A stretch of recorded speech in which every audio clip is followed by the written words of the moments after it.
All right.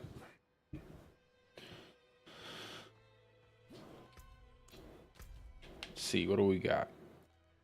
I don't really need any more mucus eggs.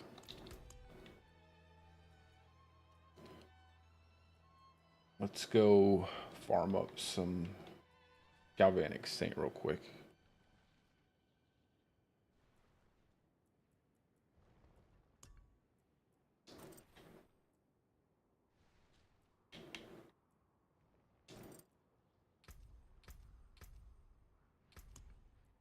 Okay. Don't need undying. Do sanguine brace. And resilience, just in case. We'll just stick with undying. Yeah. All right, let's go.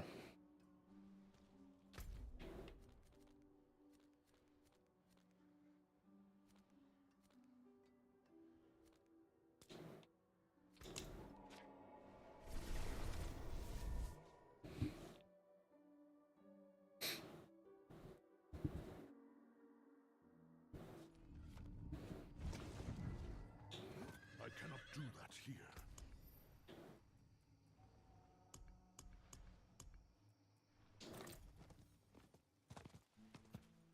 Not while I'm in town. We'll go ahead and keep our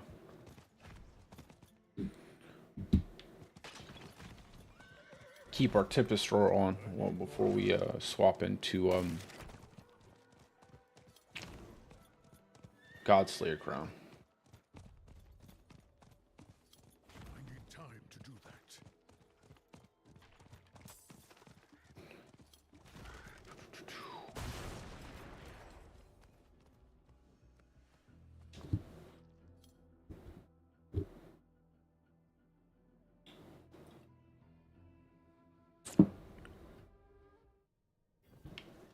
All right.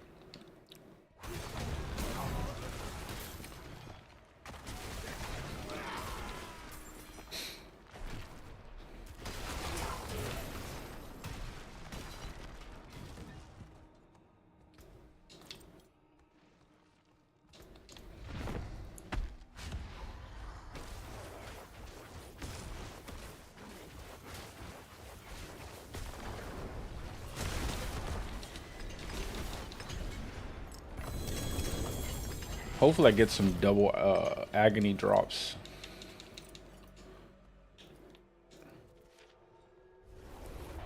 I'm always missing. I always need more agony shards than I need mucus eggs.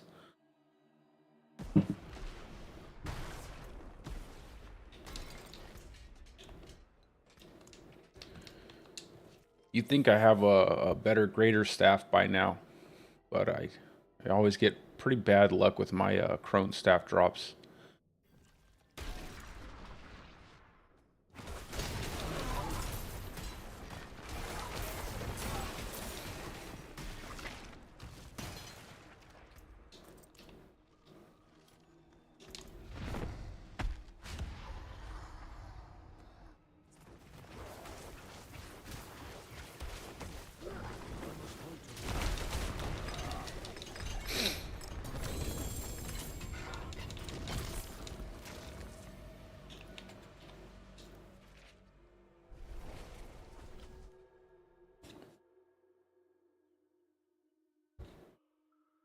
I'm gonna try out Fulminate over the crit rune, the crit glyph spirit. I'm gonna see which one I like more. I also think I'm gonna make a pulverized build.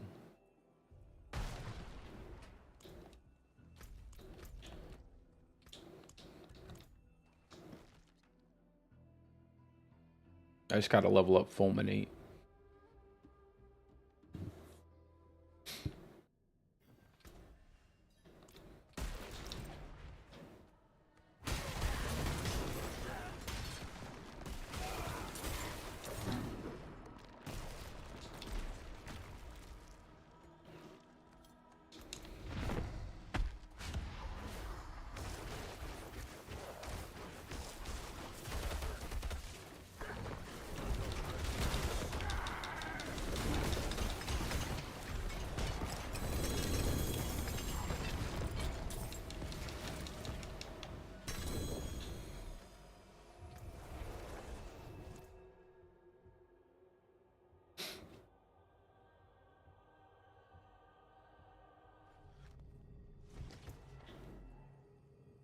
Just gonna get rid of most of this stuff.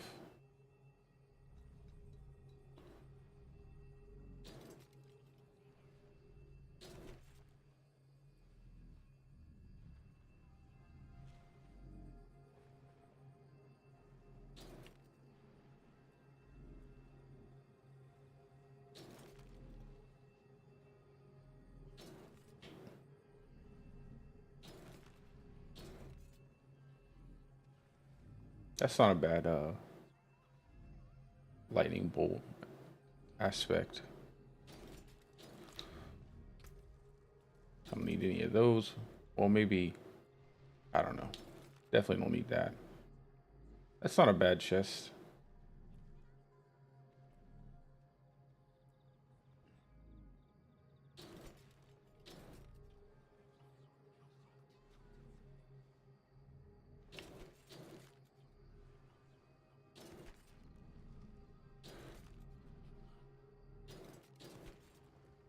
I gotta make a softcore character. I cannot do that here. My arm. That got most of it.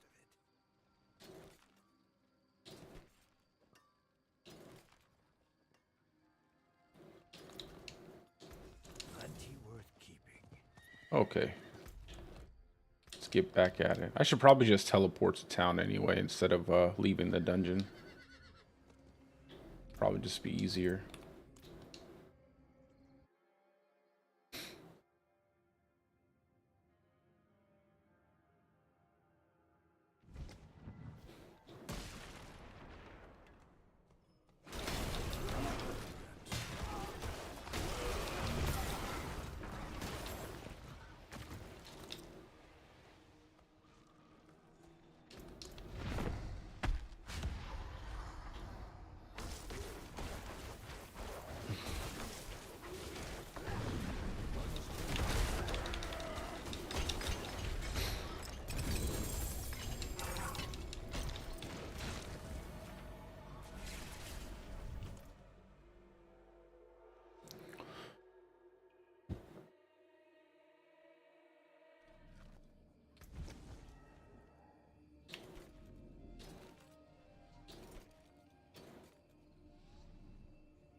I have plenty of Zenith rings. I don't need another Zenith ring.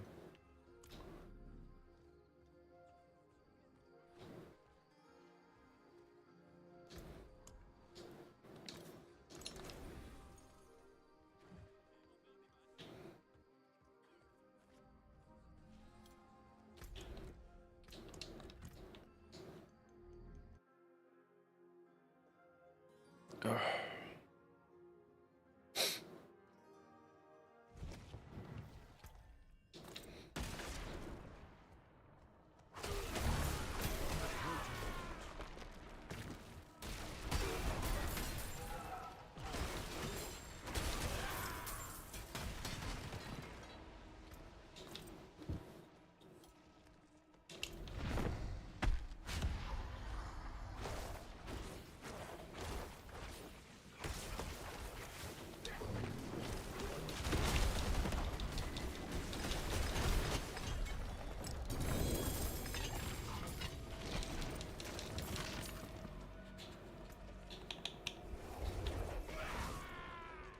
What was that?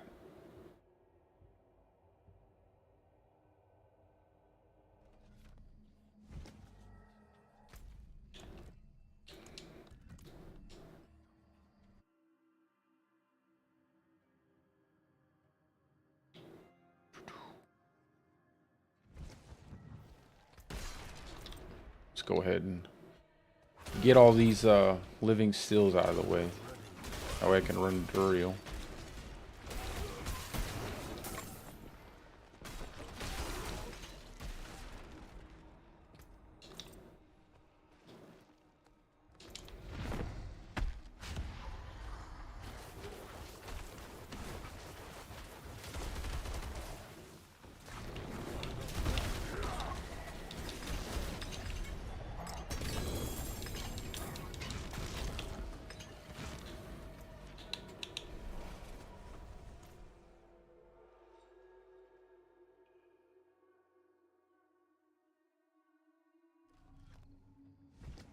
I might make a shred build before the end of the season, but I'll probably do a soft core character before I even attempt to do a shred build.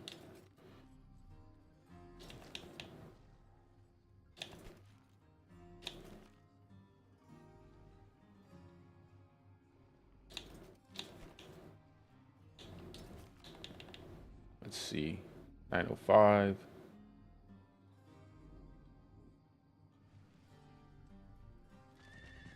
That's not a bad, I cannot do that here. that's not a bad one. Need steelwork? Repairs?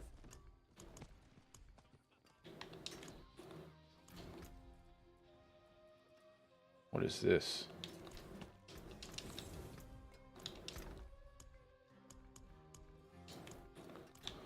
Okay.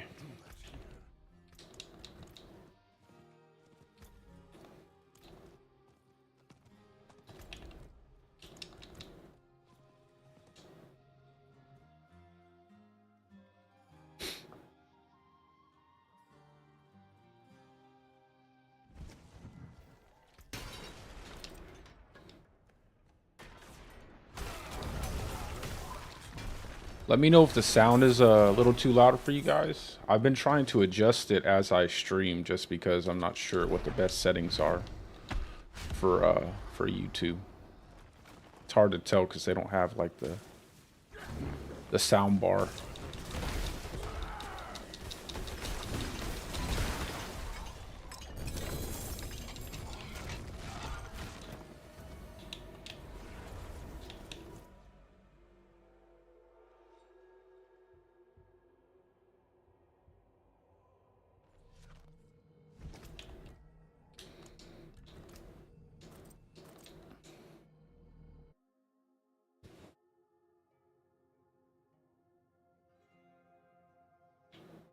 After I do my Duriel runs, I'll probably level up my Fulminate glyph. And then also gotta grab a couple glyphs for a video I want to make. Not glyphs, but sigils.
Let's see.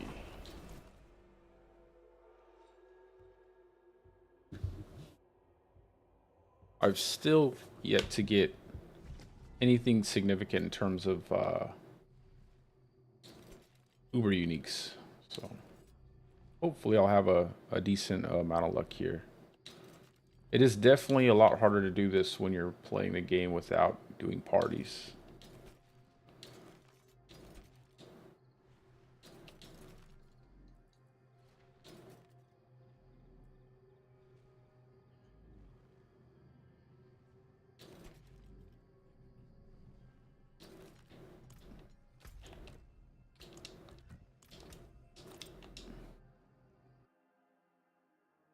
I wonder if they'll ever make it where you can't use like one set and everybody gets drops. I hope not. I think it really helps with the game. Makes a lot of people want to team up. I know some players don't like that, but I think it's pretty good.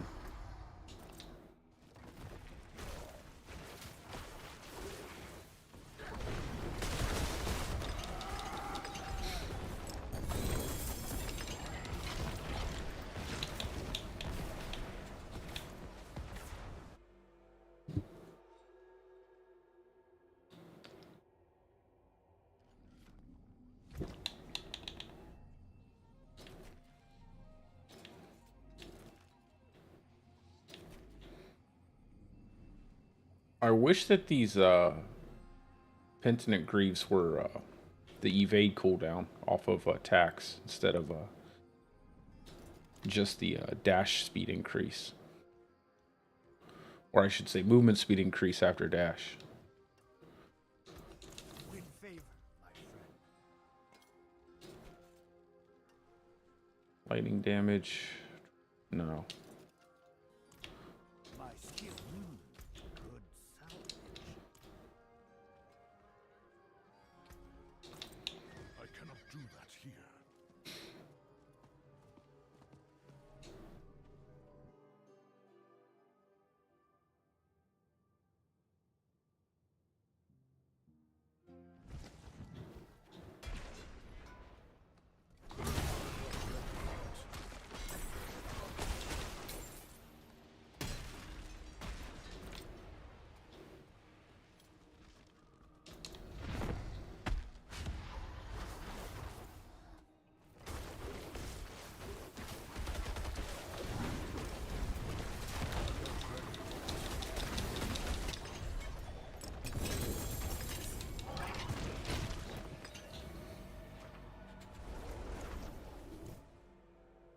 Got 5 more runs.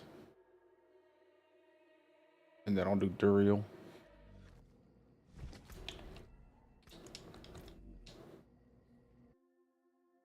I think the only one I wish you could just dump all of your materials into and summon up like one big one is like Varshan, because I hate running all the mats for that.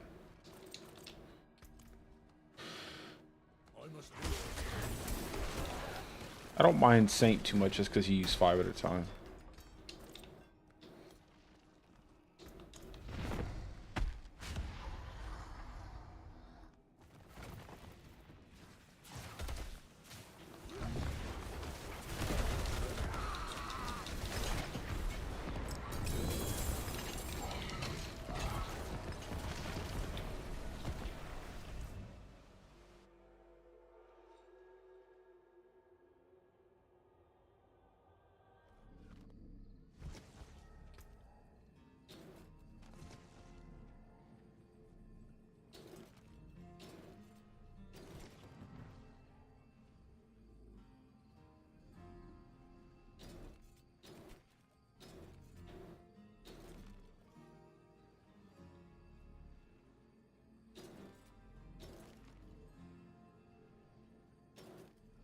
Damage reduction from distant and close.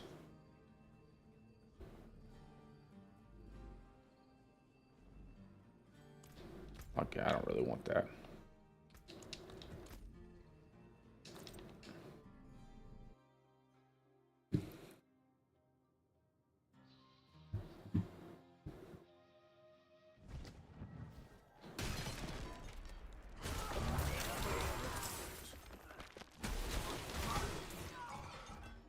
Also, to anybody who's watching, if you need any help with your capstone dungeons or whatever, I'll definitely help you out.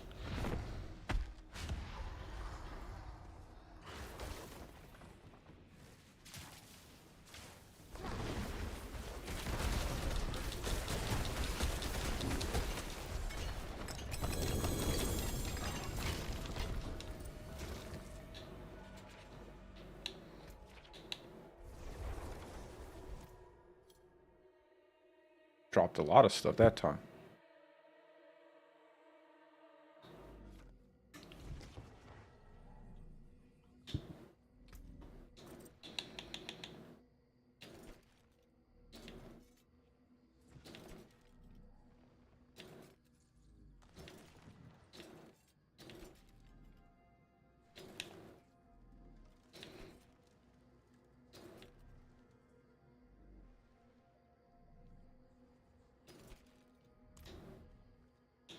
while I'm in town.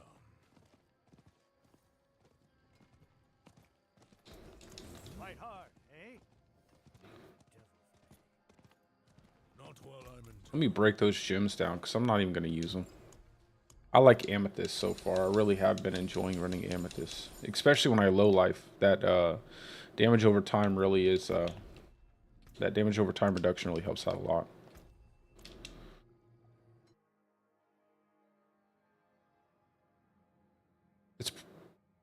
I probably felt the most significant difference by running Amethyst than doing Rubies or Sapphires. But I did hear that the damage reduction while fortified was bugged, which, if that's true, that's pretty unfortunate.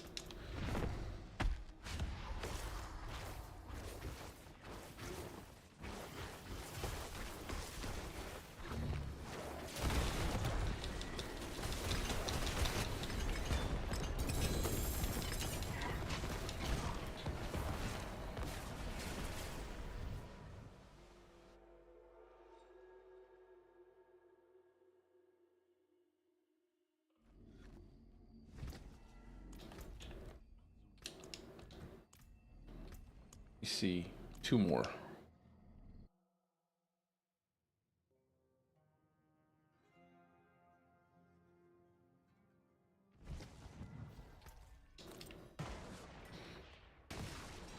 not ready yet.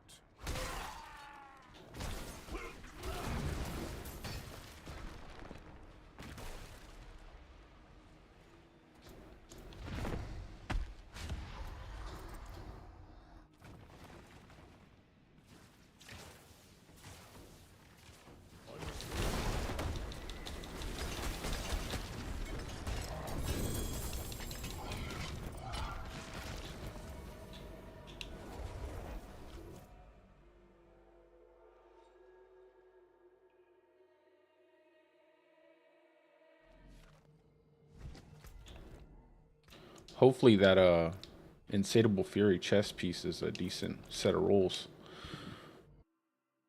At 921 item power.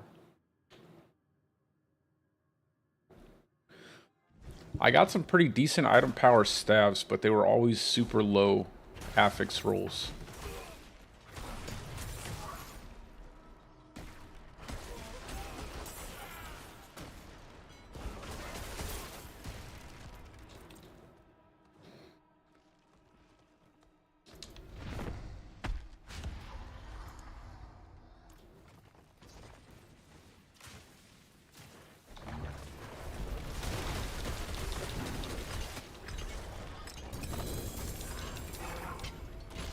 All right.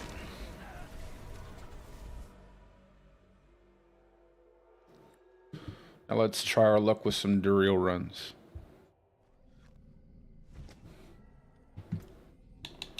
Let's empty this out first.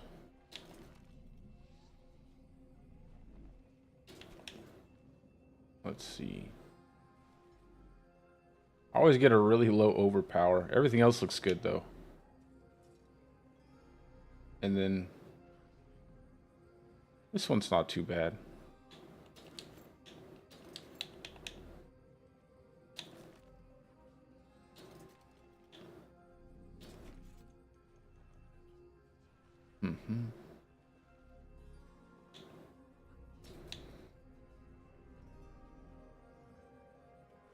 All stats, overpower. That's not a bad axe either. I think the game wants me to make a pulverized build. I think I will. I think I will.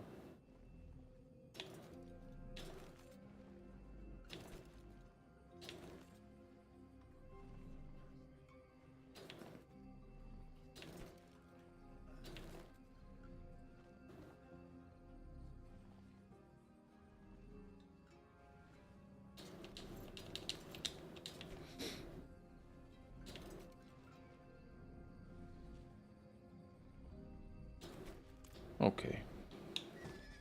Not while I'm in town.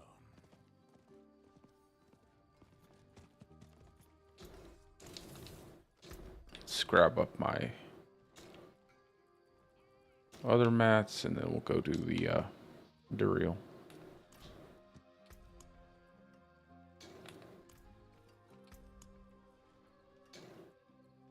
Let's see.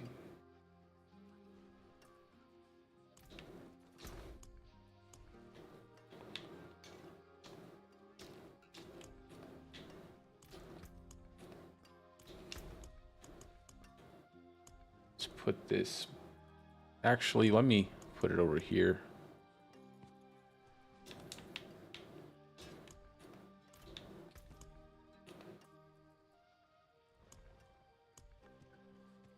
Yep, we're good. Not while I'm in town.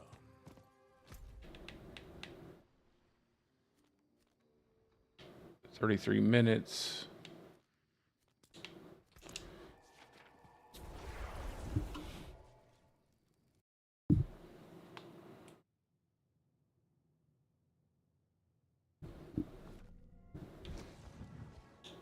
I cannot do that here.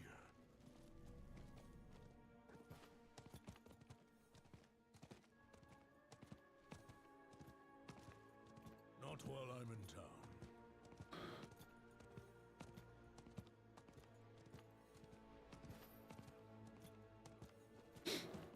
I cannot do that. Come on, horse.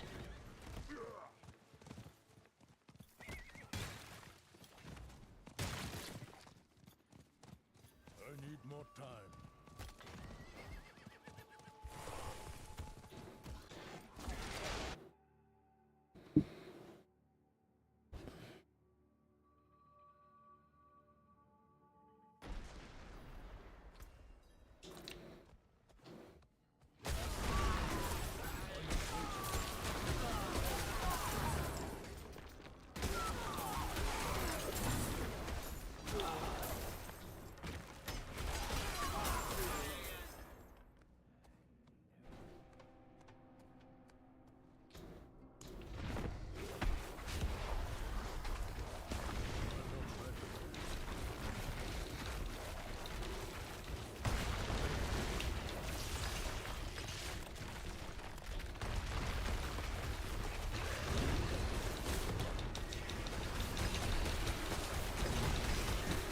Run.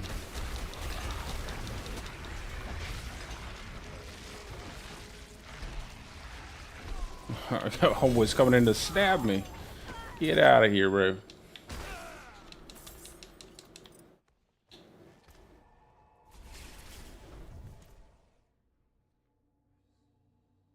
You know, that amulet looks really good. I know it's probably on pretty much every pulverized build, but I just don't know, man. I love movement speed so much. And I just don't see how that would I just don't want to be a slow bear.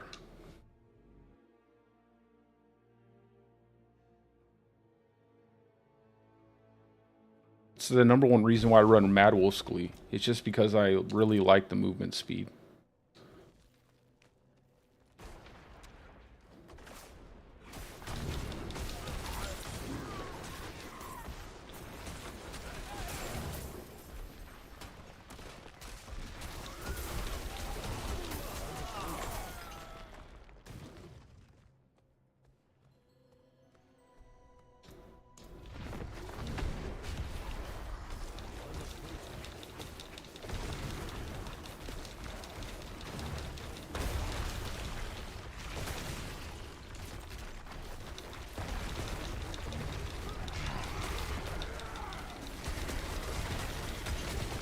The Maggot King. No. Get out of here, bro. I should have let him charge.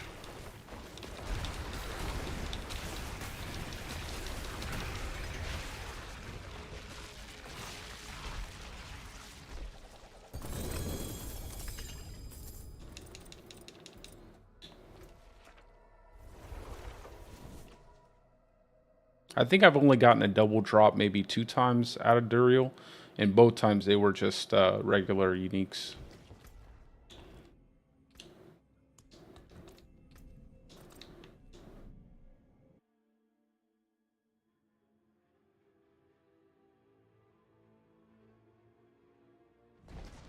I'd like to get a Ring of Starless Skies or a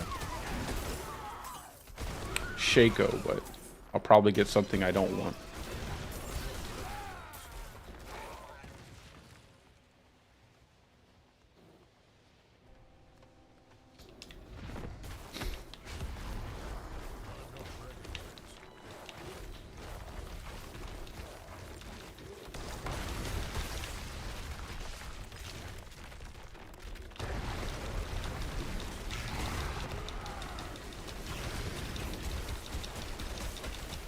Go, run, run, run. No! Oh well. I was hoping he would charge so I didn't have to go through this part.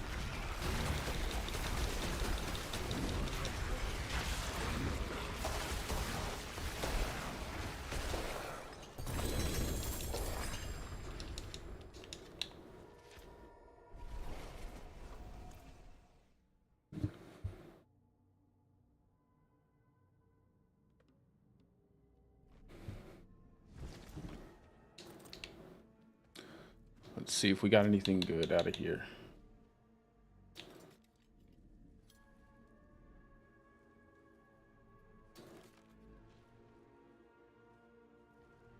Basic damage. We'll keep that just for the aspect.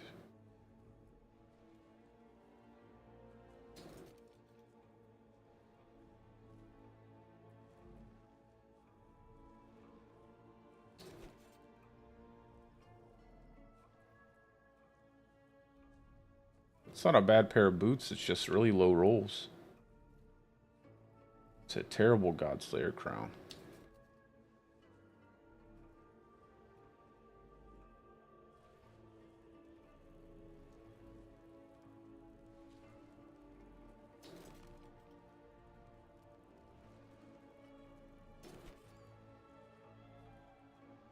Total armor.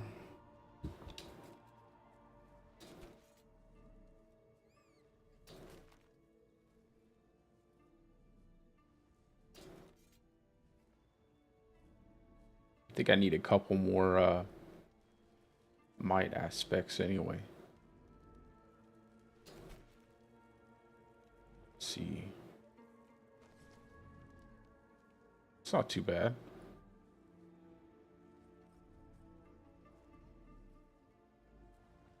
I don't know, I think this one's better though. I'll keep it just in case.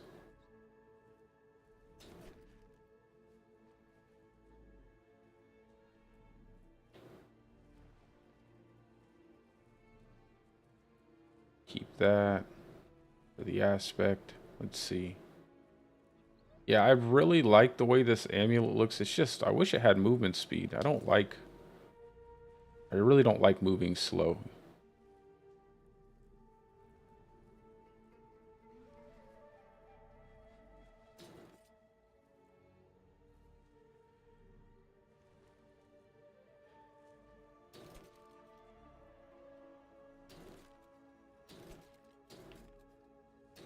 Okay. Not while I'm in town.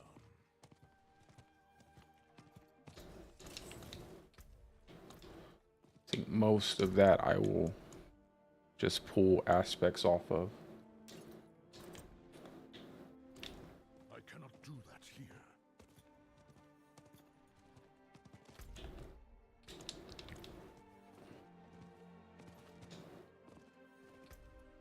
I cannot do that here.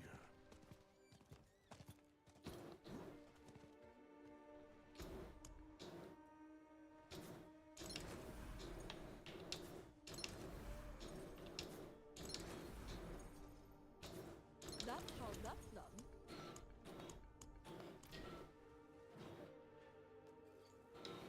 All right, we got 5 more. I must wait a moment.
There we go.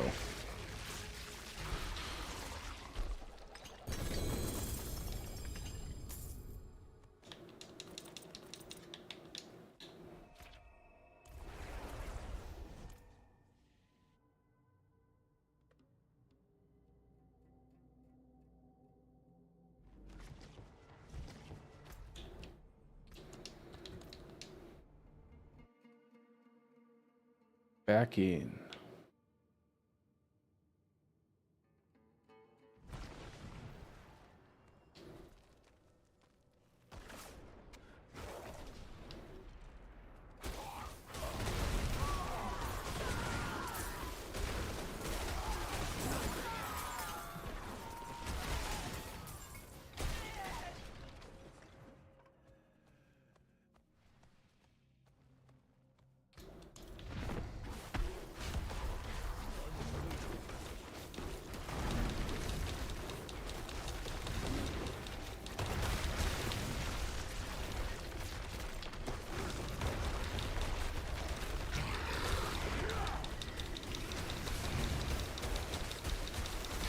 Am I gonna get a proc?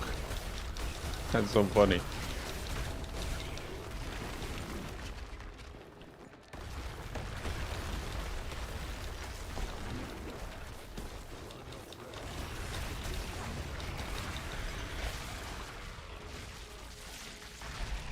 I didn't get a single ravenous proc. That's crazy.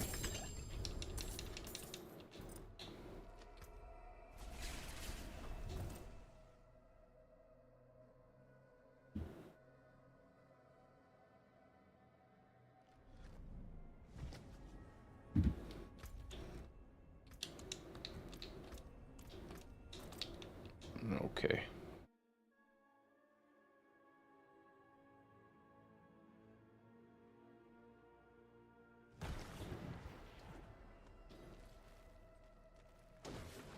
I'm not ready yet.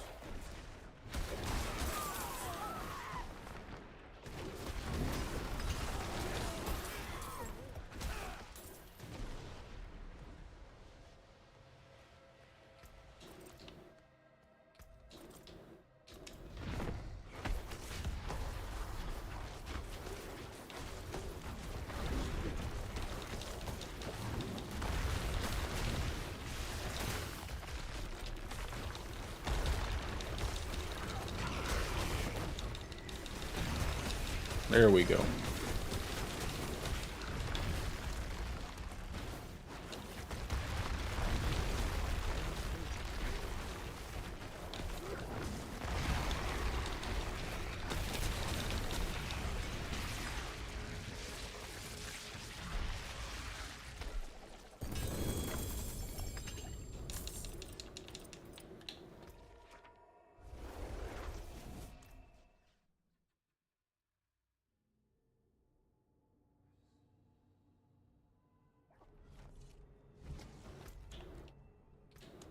How many more?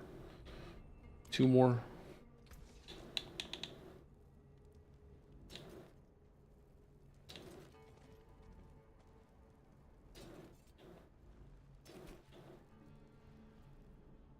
Core skill, damage to close enemies.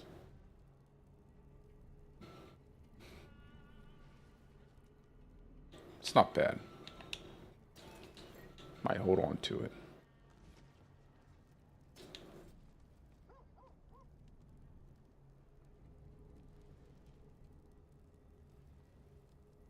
It's okay.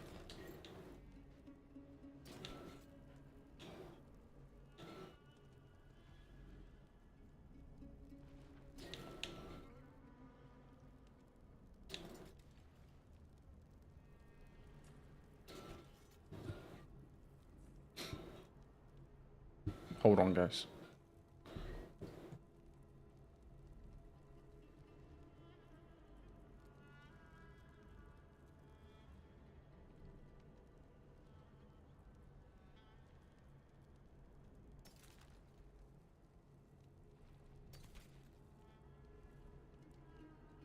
Okay.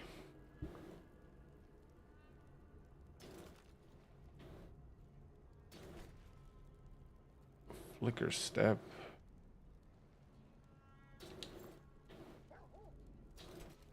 still really haven't used Flicker Step that often.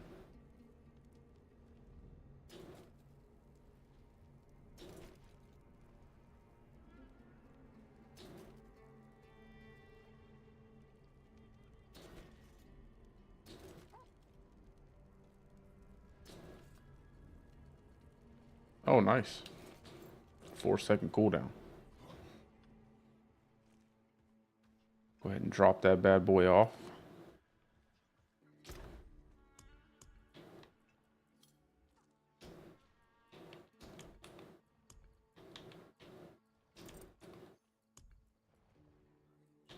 Keep that.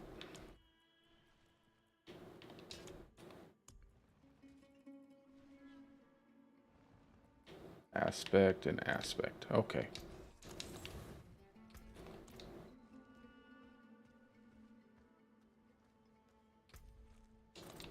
All right, 2 more. I don't think I'll get anything good though. And then we'll do some, I think I'll just run some tier 70 dungeons. I don't really feel like doing tier 100.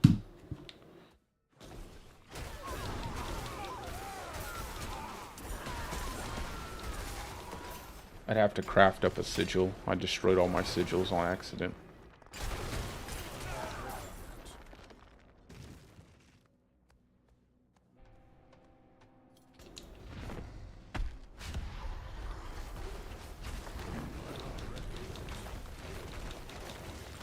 Hey, what's up?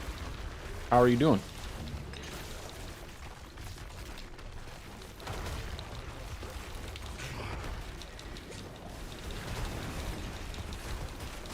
Okay, proc. Okay, good. Well, at least we get a run. Now we'll die.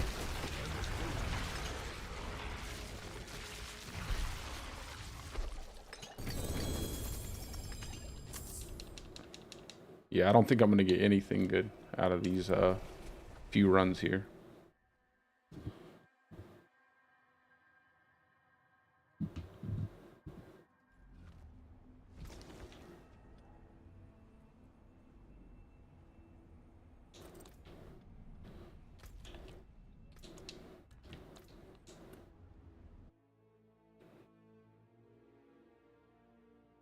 I got that same question from another person, and I think it would work. I think you could definitely run it. It definitely has the potential to give you a lot of damage reduction, but you may have to make some adjustments to your overall build. So for me, I really like to have the armor cap on, but for running that specific uber unique, I'd probably recommend running Disobedience on your gear because you'll lose the double roll on armor that I like to have. And then you'll probably have to pick up some movement speed somewhere in your Paragon board. Not movement speed, sorry, attack speed. Somewhere in your Paragon board. But yeah, you could definitely run it. I just don't know if you'll need that much damage resistance overall. And I personally like to run I personally like to do like low life bulwark, so that typically gives me plenty of damage reduction overall. But I definitely think it would be good.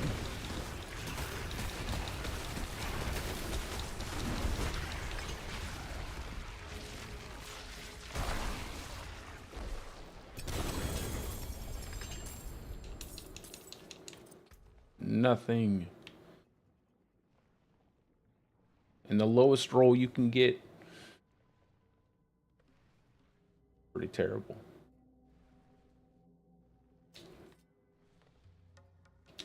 Yeah, I have terrible luck with Duriel.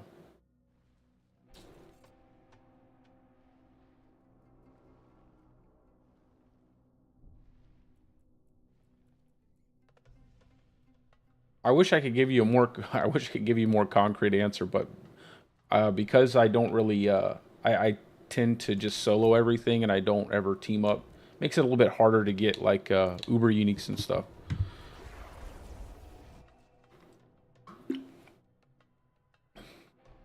And I don't necessarily get to play as much as most of the full-time streamers, full-time content creators, because I'm just, I'm just kind of brand new at this stuff. So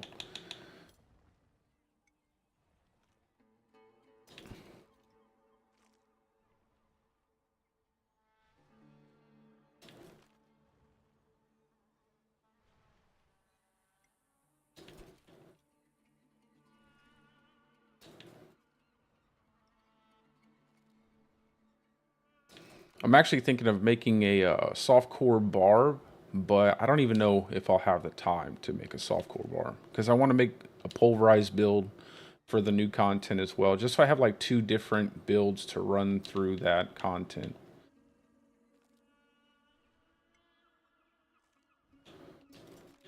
I was kind of making a lightning storm build, but I still feel like lightning storm it's just buggy. Like getting stunned can cause you to not be able to cast your lightning storm, and it just gets kind of annoying after a while. I might actually just scrap the build just because I'm not having fun with it. I don't really feel like Not while I'm in town. it's that enjoyable for me. Yeah, so Tank, I think what you do, you play hardcore or do you play softcore?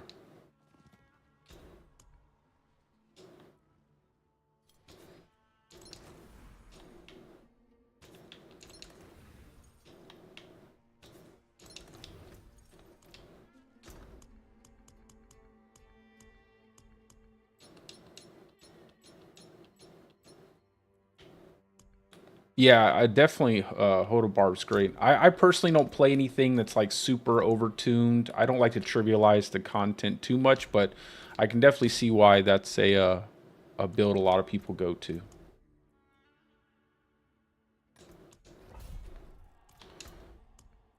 Look at all the eggs. I have so many eggs and so many, like, I wish I could just swap them over. Softcore. So yeah, for softcore, I wouldn't worry too much about trying to build super tanky at first, just because you can afford the extra deaths like I can't. So I would worry more about trying to meet the damage that you need and then add in your tankiness as you need it. So I think the devs said they're not going to make it like one-shot mechanics galore. So you should be able to get away without having to be too tanky. I think it's more going to be damage oriented. But again, we don't know until they drop the content. I think everybody's kind of always trying to get ahead of themselves, you know, just to put out videos and everything. But honestly, you never really know what something's going to be. Like, people do it too often.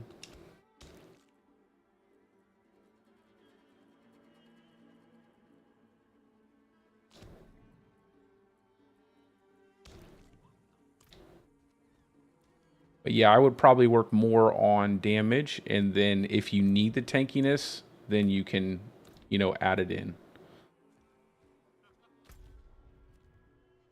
Because there's going to be a ton, I mean, I highly doubt. Yeah, I think Stormclaw's probably the funnest werewolf build. I definitely like it more than any kind of Were-Nado. What am I doing? Hold on. Making sure I got to get all my vampiric powers set up for just running these quick tier 70s. But I think you'll probably be fine if you just work on damage. Stormclaw is a lot of fun though.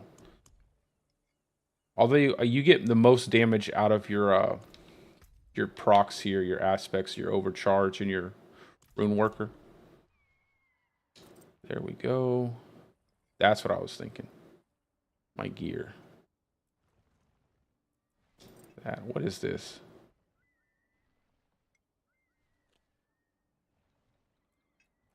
Okay, we're good to go now.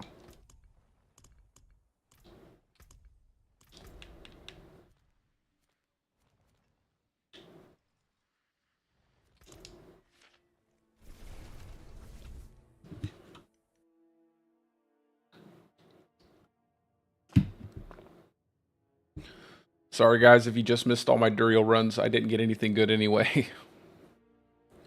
Pretty much all garbagey stuff.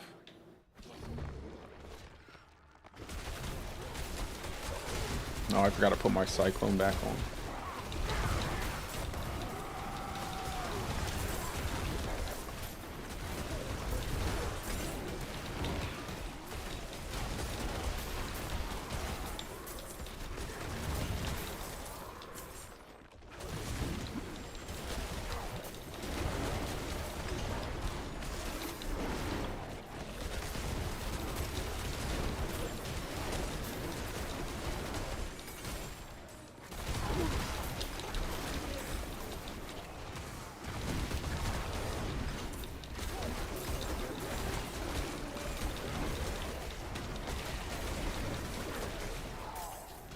I wish it didn't turn you back into a human right here. Oh, you'll be able to get Tempest Roar easy, my man. That's not even a problem. Getting a Tempest Roar is just a couple Duriel runs. If that, if you don't pick one up from just doing normal content. You don't have to have Tempest Roar, though. A lot of people run like Godslayer Crown, things like that. The cool thing about the Stormclaw build is that there's a ton of ways you can actually build it out. The core elements stay the same, obviously. You know, you have to have the right vampiric powers and everything. But there's so many ways you can build it out, honestly. It's one of the most, I think, probably the most flexible builds that you can have. Yeah, Flicker Steph is good if you want to go like a alt-oriented route. You know, running different vampiric powers, obviously, like Anticipation, Hectic, so you can get that cooldown. And then run Calamity and Calm, what is it, Calm Before the Storm on your Spirit Boons? Or Calm of the Storm.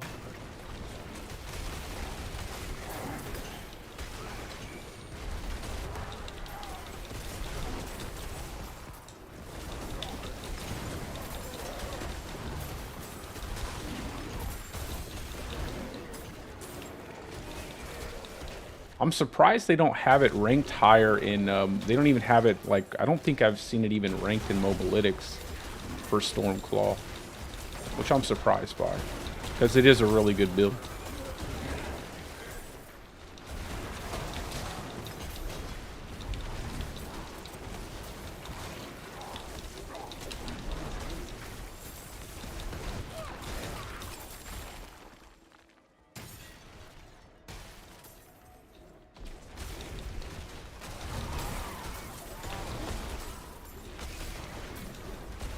I need to get some more favorable sigils.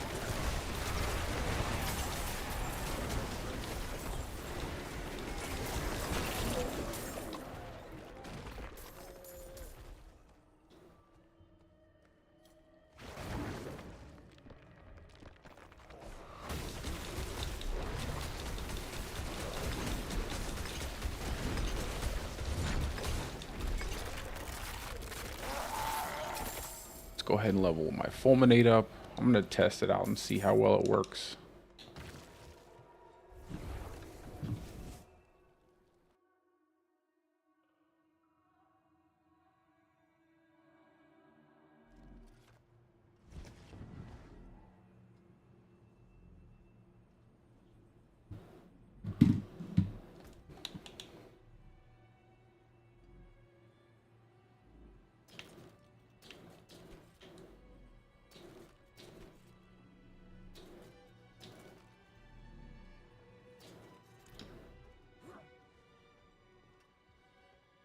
Something you can take. What's left? Let's see. What do we got? Lubin's Rest, Grinning Labyrinth,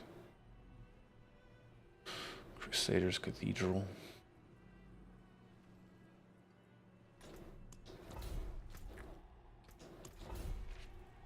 This is a pretty decent dungeon.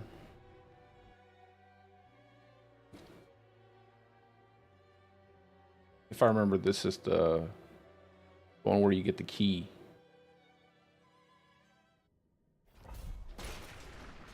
Yeah, the key, and then you just kind of place the the mechanical box on the pedestal.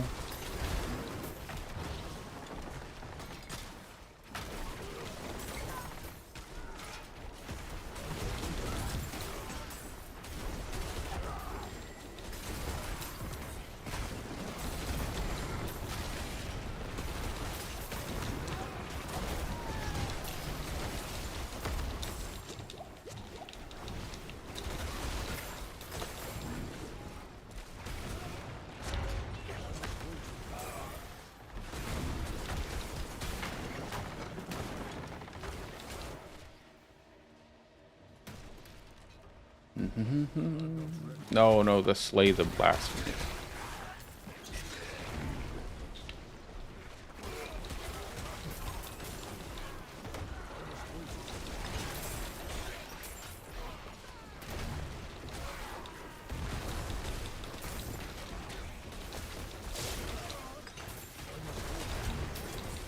Does anybody remember the one that you put the mechanical box on the pedestal?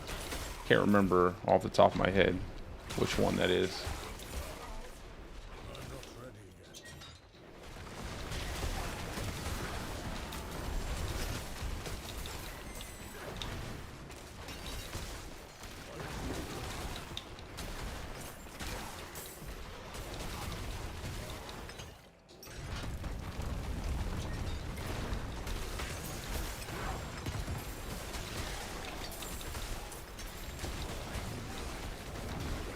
Oh, nice. Heathens.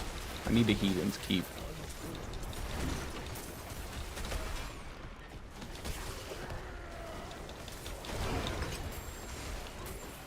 Okay.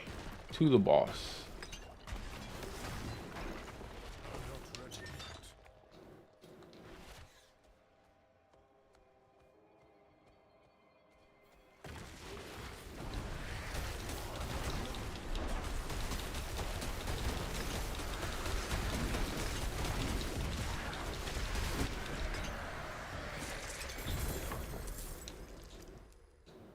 Oh no, that's not what I wanted to do.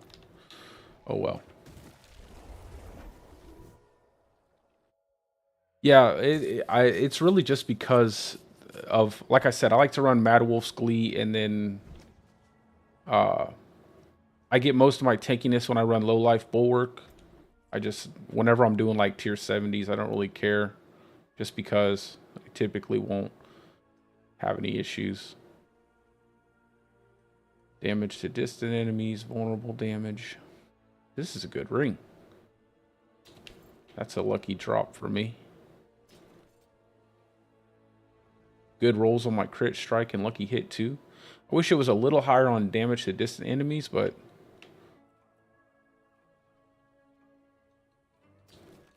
it's pretty good. I keep forgetting to put on my Cyclone. I just like having Cyclone for that added damage reduction from elemental stuff.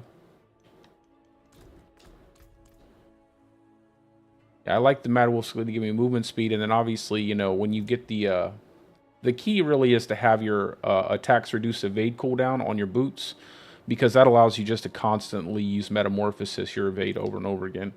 That's really what gives you the most speed. You can kind of just jump between enemies, enemy packs, jump past enemy packs. And I think the most beneficial thing that a lot of people don't talk about, other than the Unstoppable, is that you can actually jump over walls. Yeah, I rarely find upgrades. I've had pretty bad luck this season. Pretty bad luck overall. I'm going to keep this one because I'm going to make a video for the first Glyph XP.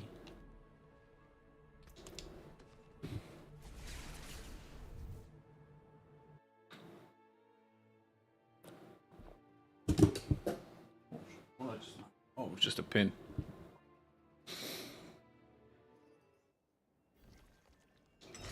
We'll see if it's an upgrade, though. We'll see what the RNG gods have to say when I start rolling that thing.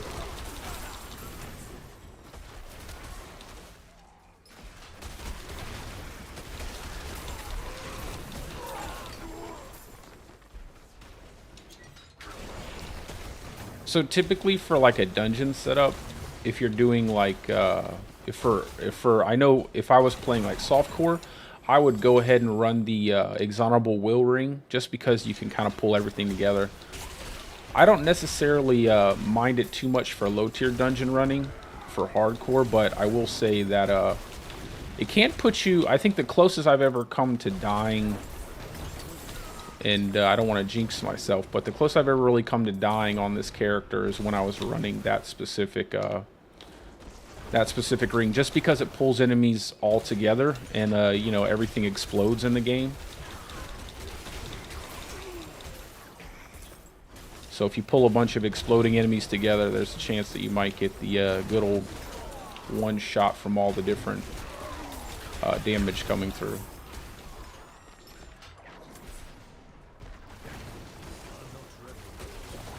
But like typically I would run the Exonerable Will, just because you pull everything together if you have to kill everything.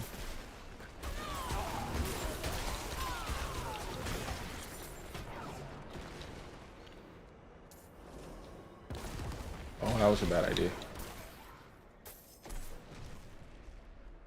I'm not ready yet.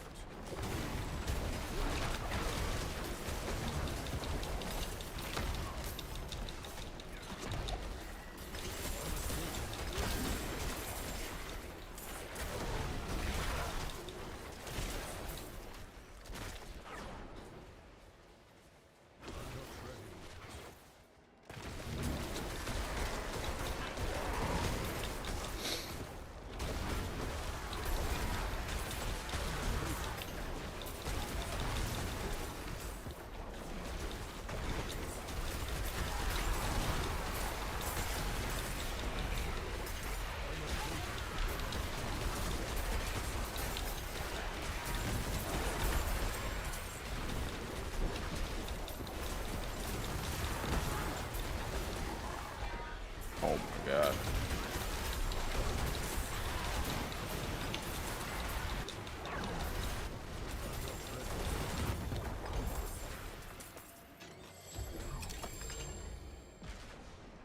Anything good over here? Maybe grab this ring, grab those boots. I don't really need any of that though. I'm not ready yet.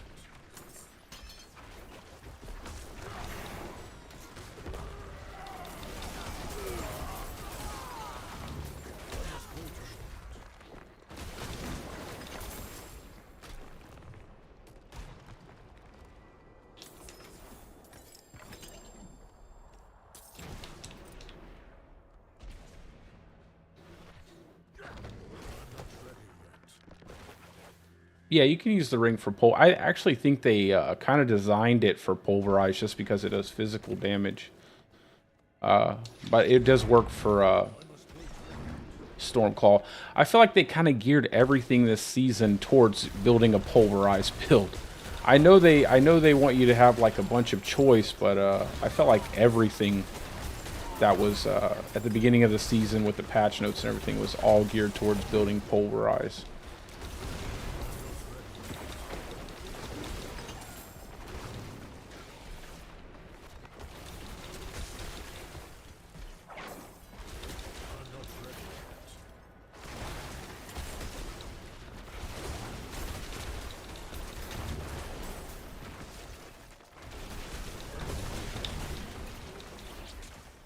I'm actually going to, I think I'm going to make a pulverized build before the content comes out, just to have it available, to try it out.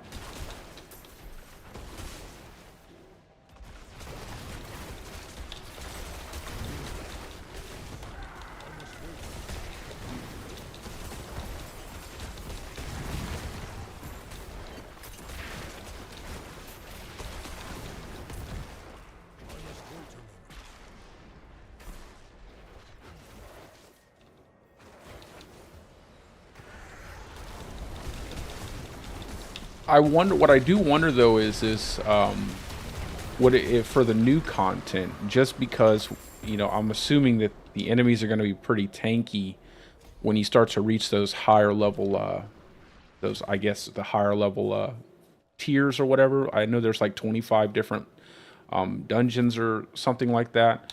I wonder if it would be better to have just a mallet instead of, or I should say a warhammer instead of an axe, a two-handed axe, just for more consistent damage output.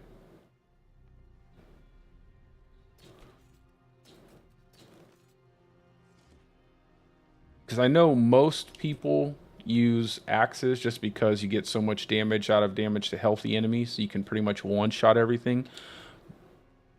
But I don't know if that's going to be the case for the higher level Abattoir of Zur dungeons.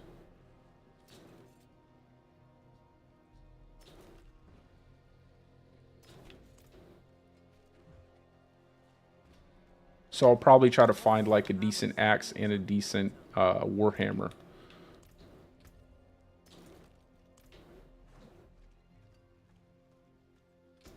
Better than starting from nothing.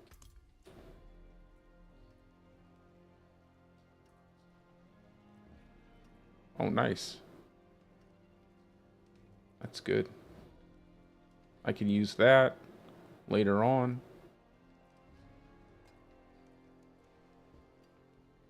I don't really like Grinning Labyrinth. Ugh. Lightning Storm. We can do some old stone.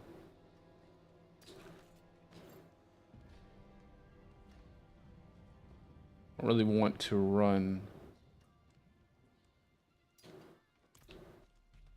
I don't know if I like any of those sigils. I really hate Lightning Storm.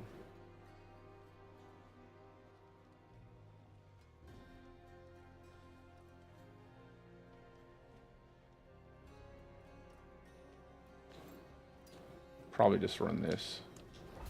It's not really favorable, but I really don't like Lightning Storm.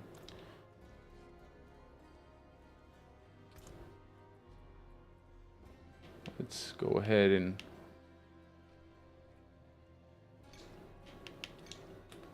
gotta make some more potions real quick.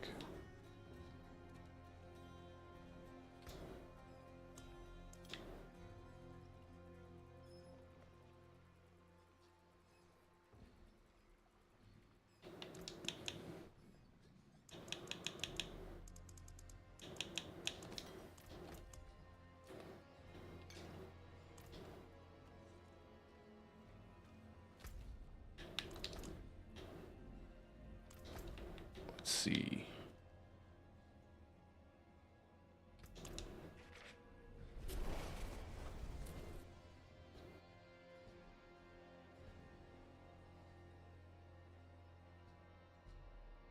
Yeah, I figure that's the way that I figured that will probably be the way to go is Banished Lords. Even though the only thing that keeps me from really wanting to run any kind of Pulverize is just how slow it moves. I really hate slow moving. It's surprising that I end up playing the Druid just because I like the aesthetic and everything of the Druid, but I hate slow moving classes, and that's another reason why I run Mad Wolf's Glee. It's just because I like the movement speed.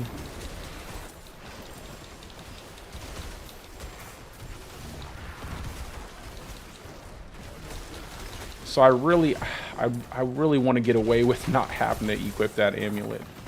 Just because I'd rather have like that nice big 20%, 26% movement speed on my amulet.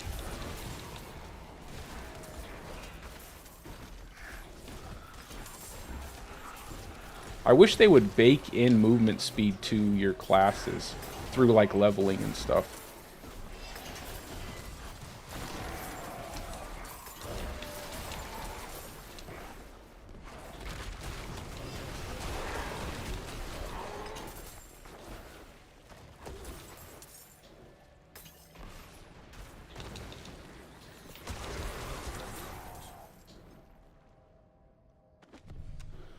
Yeah, honestly, listen, I can't blame them. I love doing hardcore, and I'm definitely going to keep doing hardcore throughout the seasons. But I am probably going to make a softcore character at the end of season 2, and then probably play both into season 3. And there's a lot of reasons for that, man. I mean, you know how many times I've died to DCs overall? Like, I've DC'd. I probably lost a few hundred gameplay hours just to DCs. And it's kind of frustrating. Even with the escape scroll, you get a lot of DCs, and because it doesn't activate immediately, it actually takes a few seconds to activate.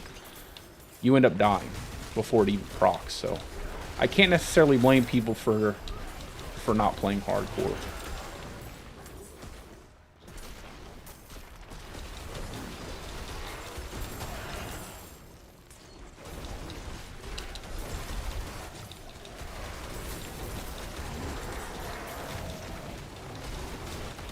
And I mean, to dying one time in a game where there's so many different one-shots, everything does so much damage, everything explodes. You have to kind of almost specifically go a certain type of way just to avoid death.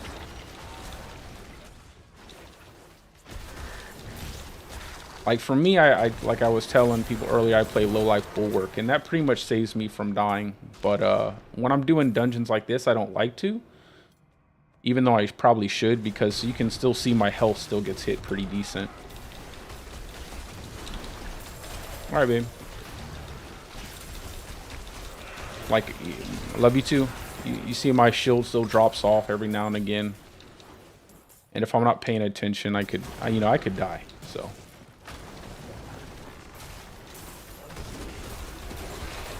I actually think it's pretty. You should try it out. Give it at least one go because it's pretty friendly. I would say the hardcore is pretty friendly. But if you don't, like I always tell people, if you ever find yourself not enjoying hardcore, just don't play it because honestly, it doesn't mean anything at the end of the day. It's whatever you enjoy, you know. I've just always enjoyed playing games on the hardest difficulty.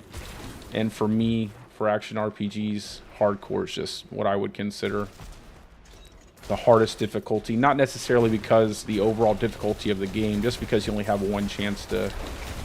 You only have one life. And if you mess up, then you got to start all over.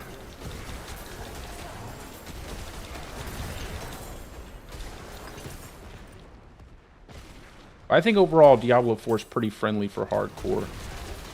Again, I think they just need to work on the escape scroll though, because it honestly doesn't work that well. Like if you're already out of danger, you'll get your escape scroll proc, but if you're even running like something like this, most of the time you'll probably die. Unless you have like a very, I would say, a build that has some kind of invulnerability mechanic built into it that procs when you take fatal damage. I don't know if there is one though, because I only play Druid. I think Sorcerer has something like that.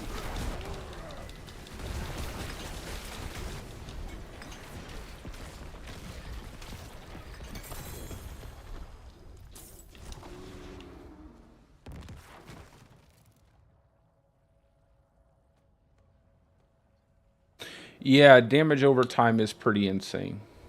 That's why I run Amethyst. It's honestly, I felt the most damage reduction out of running Amethysts. It's pretty crazy. Oh yeah, I've lost a couple level 100s, Martyr. Oh, sorry, not Marty. Martyr DK. Yeah, I've lost a couple level 100s.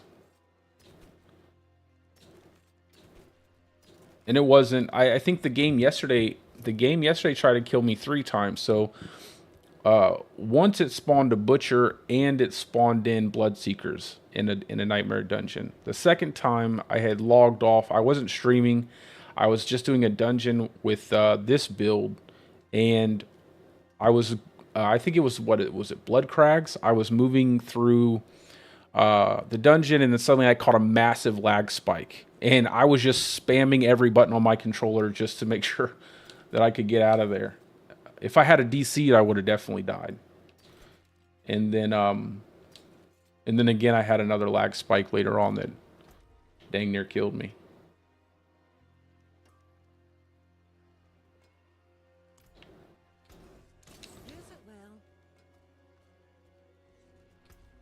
I think that's why I just want to relax sometimes too, honestly. I think the first thing I'm going to do when I make a softcore character is just take them out and let them die one time just for fun.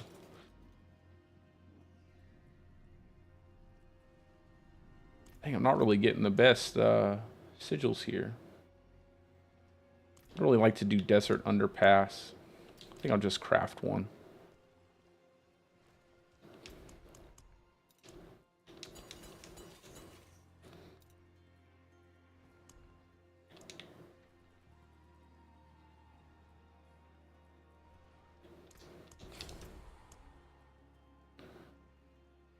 And of course, I don't want to really do a level 80, but it's fine. It's Gao Ruins. It's not a bad one to do.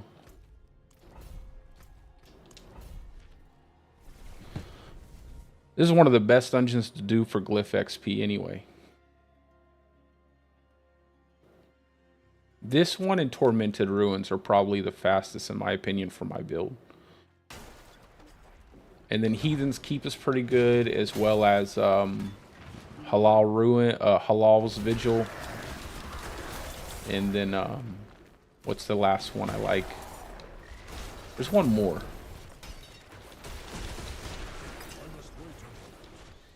Hopefully we get the... I'll slay the sentinel good.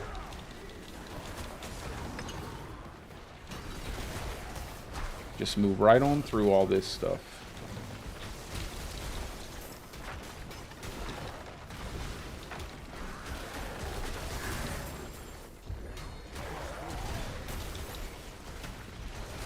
Actually, let me go back this way, because I know the door's this way.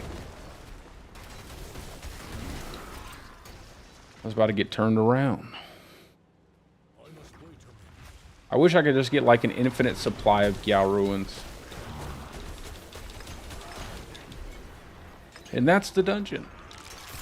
Look at all the skill it took. It's such a nice dungeon. Straight up and over.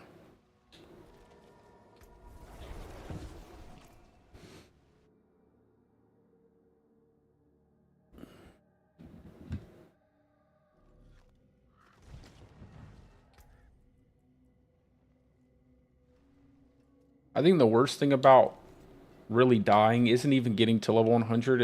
It's losing some of the gear that you get. That's probably the worst. But again, I've never really gotten an uber unique, so I have never lost one. That's always a positive of having bad luck. How can I come back if you need the forge?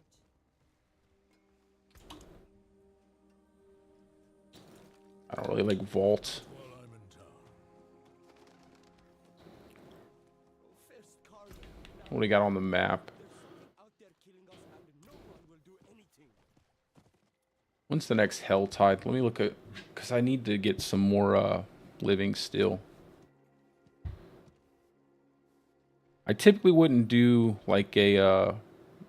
I learned last night I probably shouldn't do Helltides on stream. But with this build, it's actually not too bad. Starts in an hour. Okay.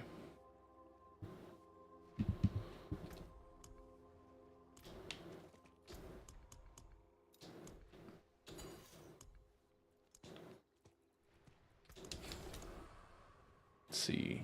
Crusaders Cathedral. It's not bad, but I don't really want that one. Oh, that was all I had? Alright, well, we'll just do Heathen's Keep.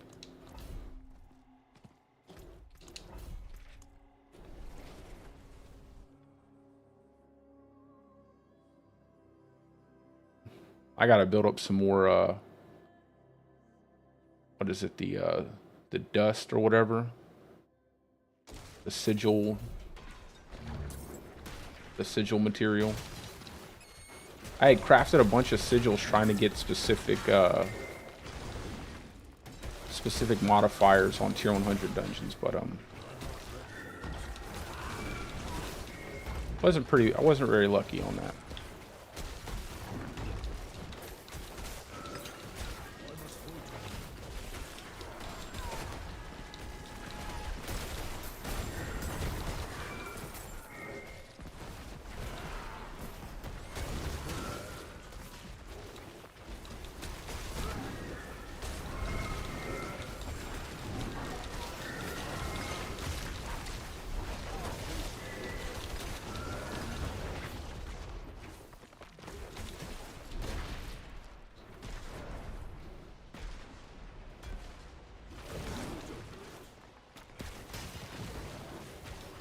I have the Paragon board in all of my build videos, but I also have it on the Mobalytics link that I put down in my videos as well. The Paragon board is pretty set. Obviously, you can make some changes depending on whatever you like, but the Paragon board's pretty good. But the gear, you can change whatever you want, honestly. Gear isn't... gear for this build, again, isn't so fixed. You can do so many different variations of Stormclaw and still end up with a decent amount of damage and survivability.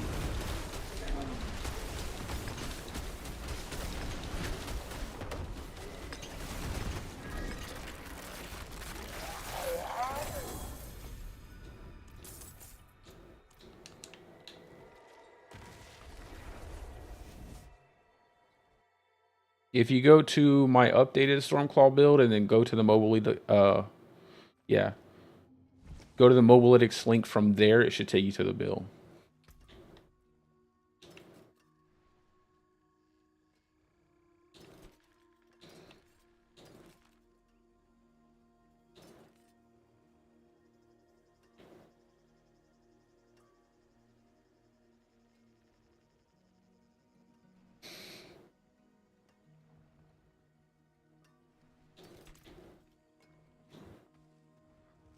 How can I help?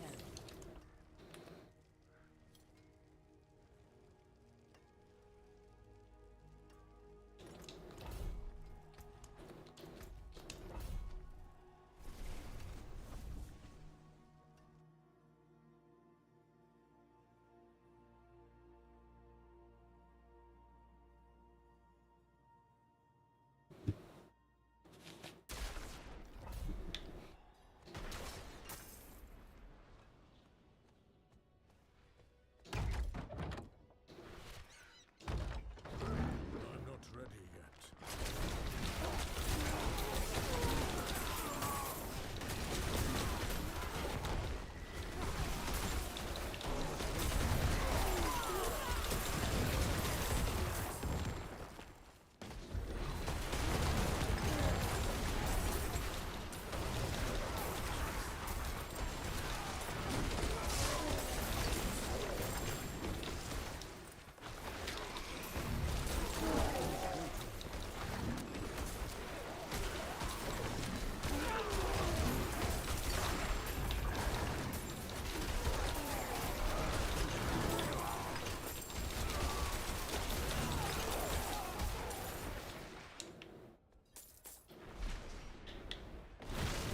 Of course.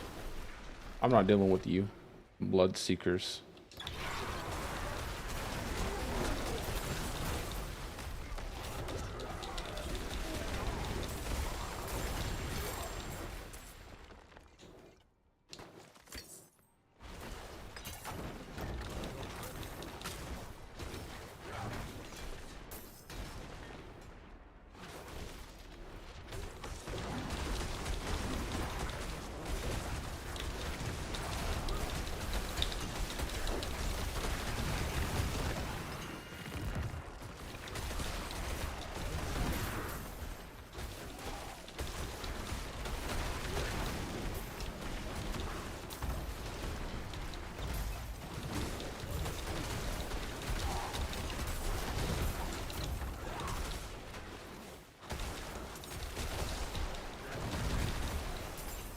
Just keep on keeping on.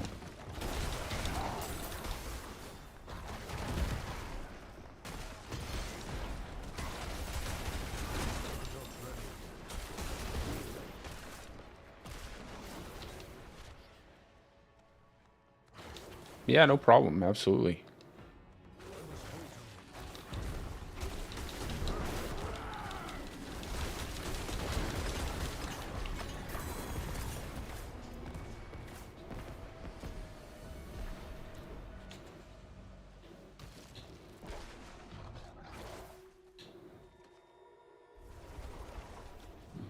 I like all the dungeons that don't have too many objectives. You can just kind of run to the end.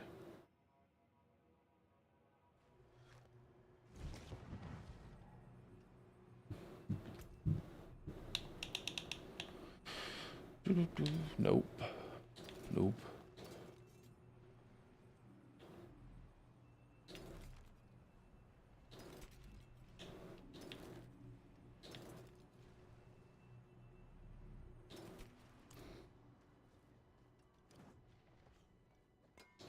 Came apart nicely.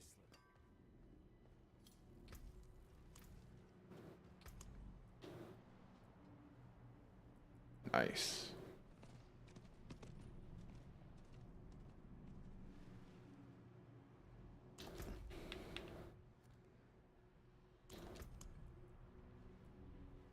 I think that pretty much covers most of the... What do I need? I already have...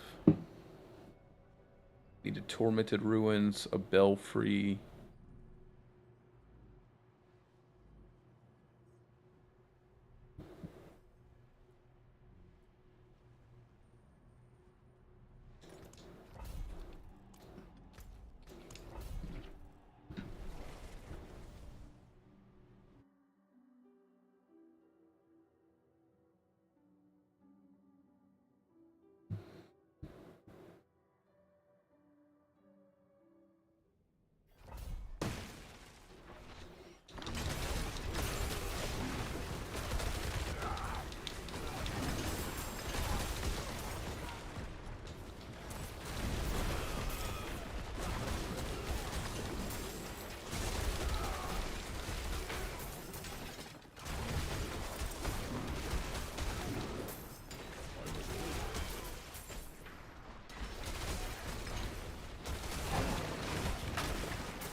Okay, good.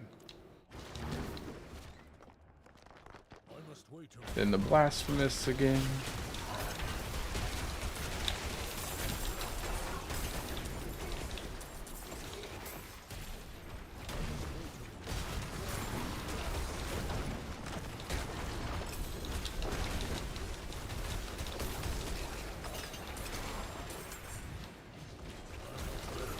Those Bloodseekers, man, they do a ton of damage compared to anything else that spawns.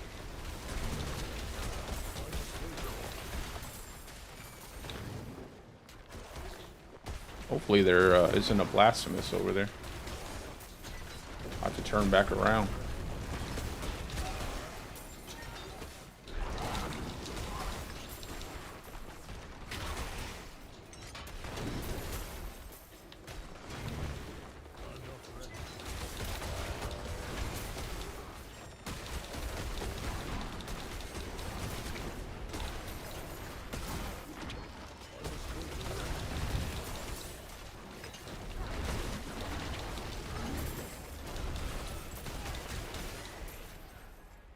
I'm not ready.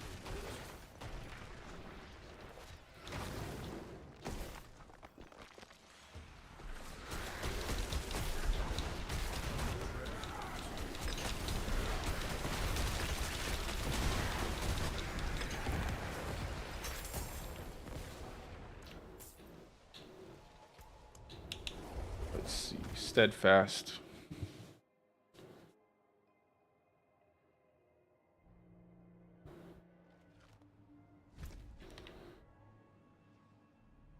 Man, I really need a better staff. I'm missing so much damage. It's like 892. There's quite a bit of damage I could get from my staff. If I got a better one.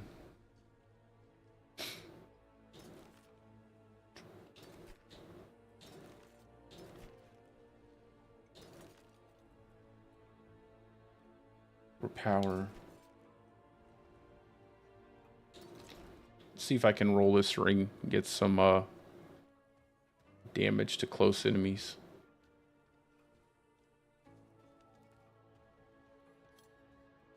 Well, let's have a look.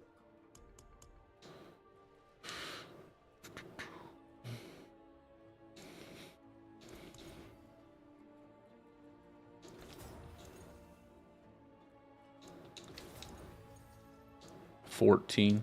Come on now. Hey, good. I'll try a couple more times just to get a higher roll on it. Can't really get too much higher.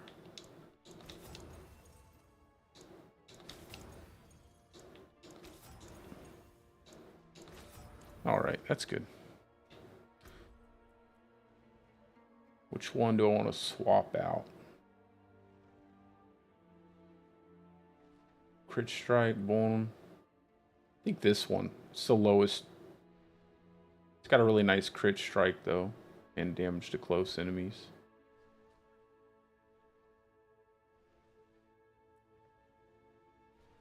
Might swap out. No, because I like the resist that I get. I can probably even swap another, pull out some points from my Paragon board with the armor. Which one is it?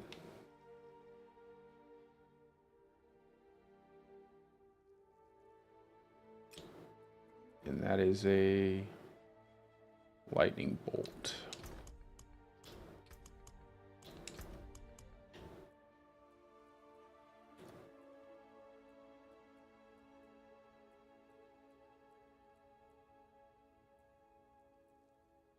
I know I have some over here in this tab. I can't wait till they move all of this stuff into your codex. It's going to be so great. I think Season 3 is going to be better than Season 2.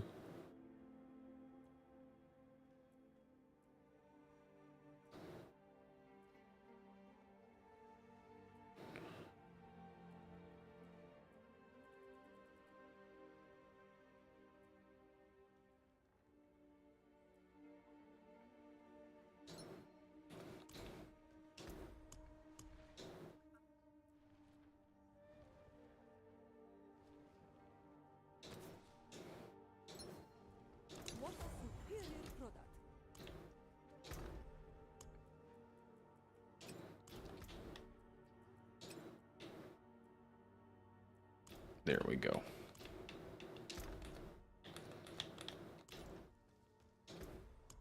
Don't be a stranger. Come back soon. I cannot do that here. Let's socket it, upgrade it, and go back to some dungeons.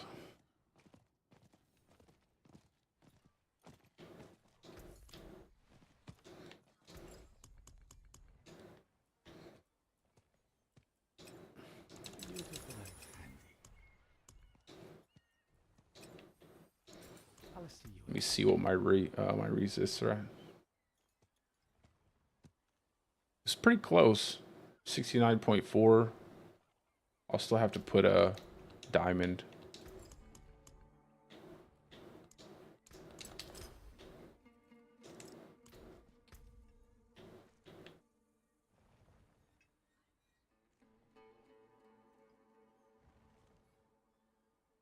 It's pretty good. Okay. Back to some nightmare dungeons. I can fix it.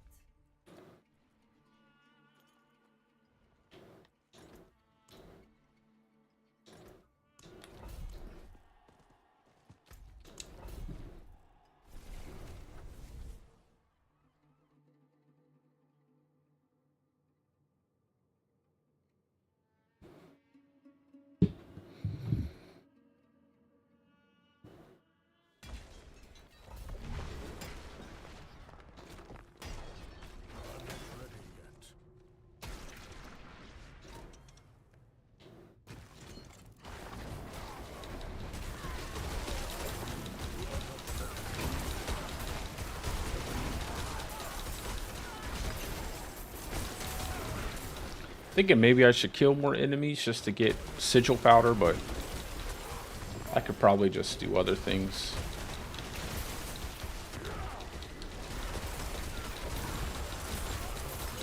I don't want to kill all those enemies.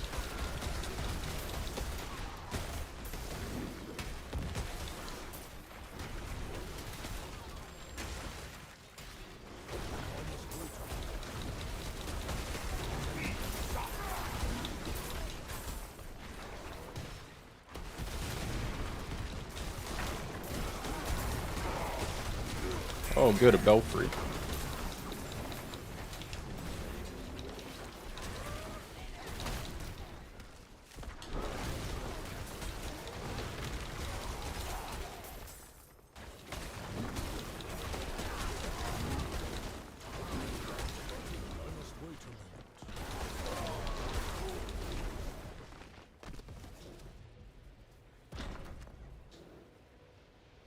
It's the only thing I don't like about Storm Wrath. It just sits over the top of your objectives.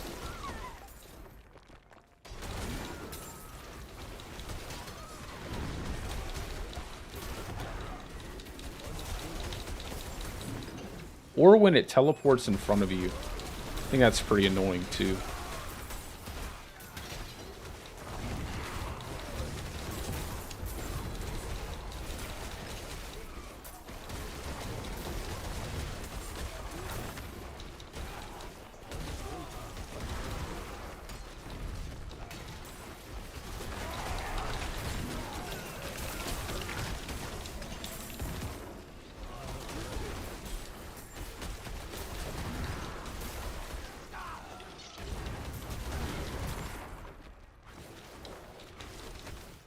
Mother's Judgment. This boss hits pretty hard too.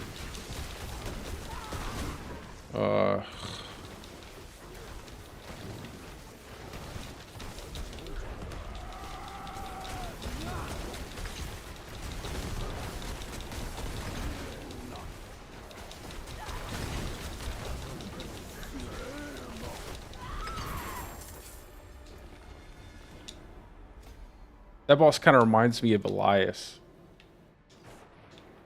Just in terms of how much damage the boss can do. It can kind of catch you by surprise if you're not paying attention.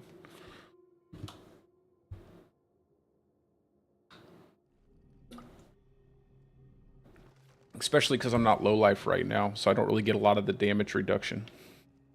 Hey, what's up, Pete? How you doing, brother?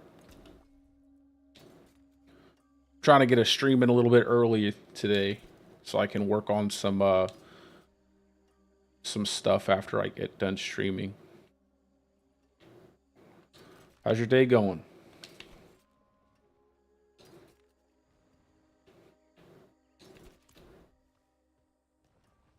That looks worn. I can fix it.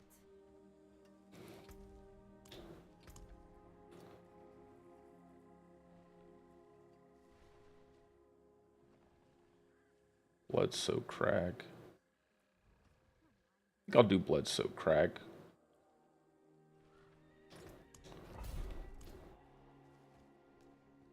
First Carlo, now Leo. There's something out there killing us and no one will do anything. This is the dungeon that I caught that massive lag spike on last night when I wasn't streaming. Almost killed me. Almost killed me. So let's cross our fingers here. I don't think it had anything to do with the dungeon specifically, but...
Oh, all the chores? Nah.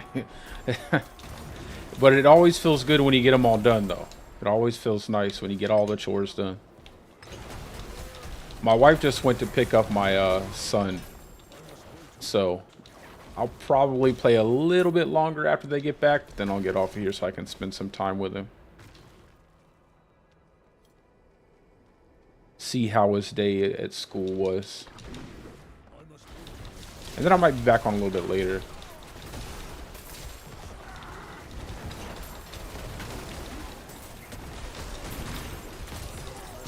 And I'm going to work out because I keep working out late at night and it's not really good. I end up staying up way too late.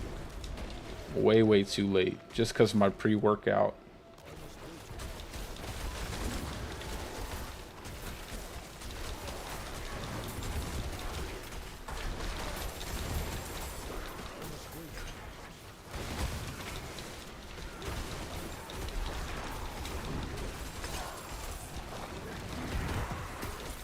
Yeah, I had no luck earlier with my Duriel runs as well. Like 0. I think I did 8 or 9 and nothing really good at all. Unfortunately. So I'm still 0 Uber Uniques for the season. Breaks my heart every time. I go on Twitter or something, everybody's like, look at my Shaco. I got 2. I'm like, dang, man. I just want 1.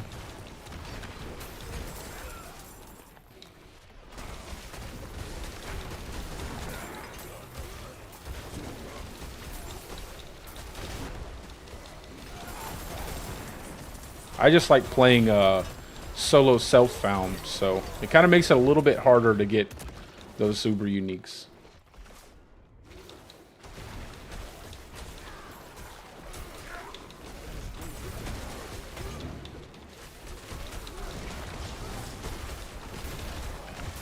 I think when I make my softcore character, I'll probably just play with the, you know, do it with everybody, like play the game with whoever, do multiple runs with groups and stuff. But for hardcore, I just like to keep it solo self-found.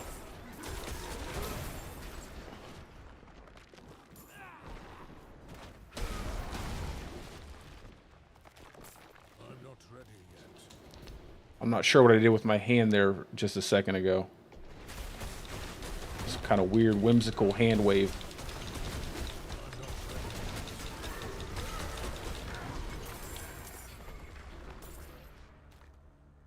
Yeah, I know, man. I'll tell you what, I would love to get a 925 on my crone staff or something closer with some decent rolls. Every time I get a decent power level, it's always terrible, terrible affix rolls.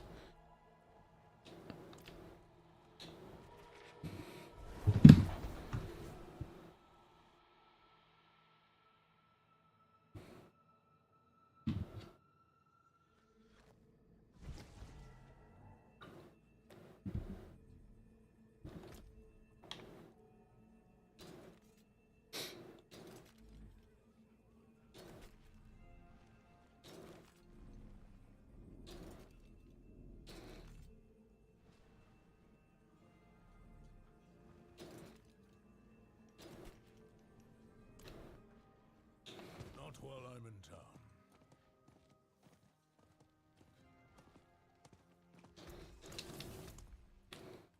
Let's see.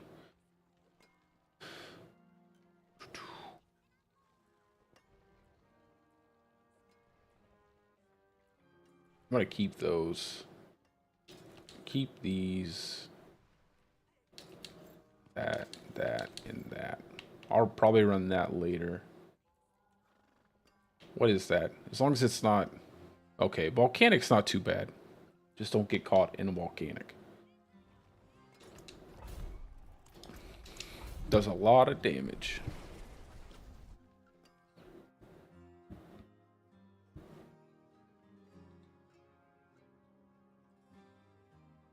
Yeah, I think it's a sick joke. Yeah, just to torture you a little more. You spend all that time farming up materials and everything just to get some garbagey rolls.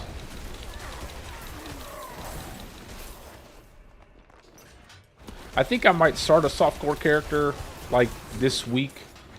I would like to just go ahead and get a pulverized druid built out for the new content as well, just to try that out, and then I'll probably maybe make a what's going on? Oh, I don't have the key yet. What am I doing? And then I'll probably make a barbarian first. I have to get all the Lilith statues, and I have to go through all the renown and everything, and I'm not looking forward to that part. I wish it carried over from hardcore, but it unfortunately doesn't.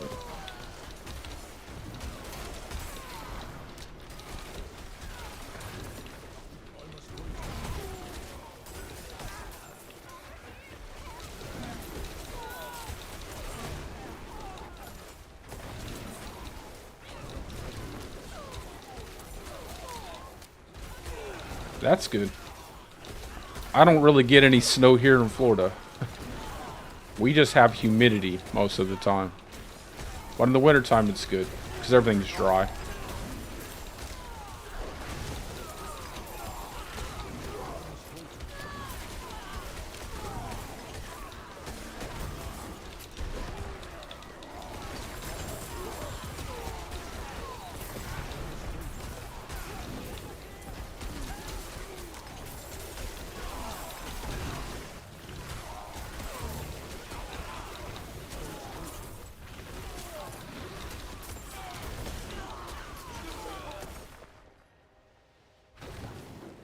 Okay, come on. Cool, cool. I must wait a moment.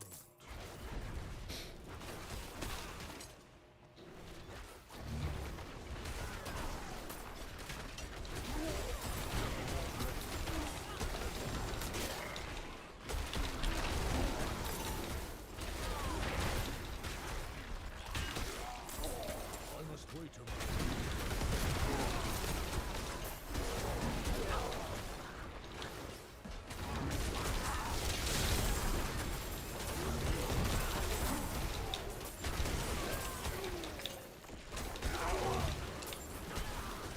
I think I need some better gloves too.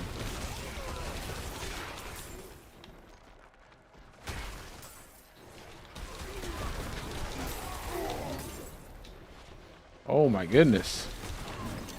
Okay, I get it.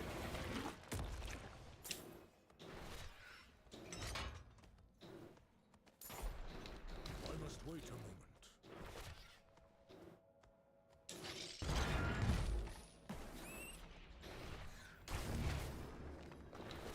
We definitely need a little map overlay.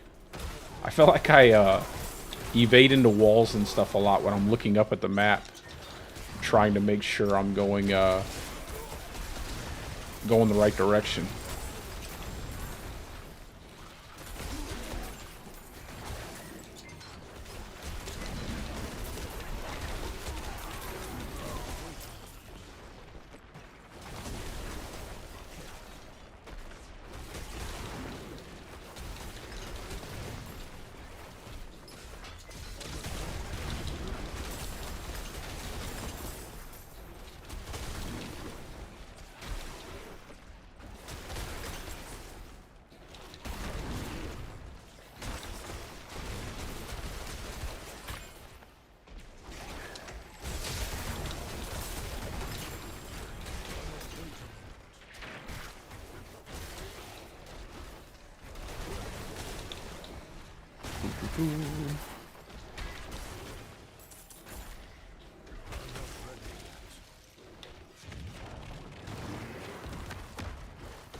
How's the sound coming through, Pete? Does it sound better than yesterday? I turned up the mic a little bit, and I'm turning up the game volume little by little until I feel like it's at the right setting. Oh my god, I just wasted that.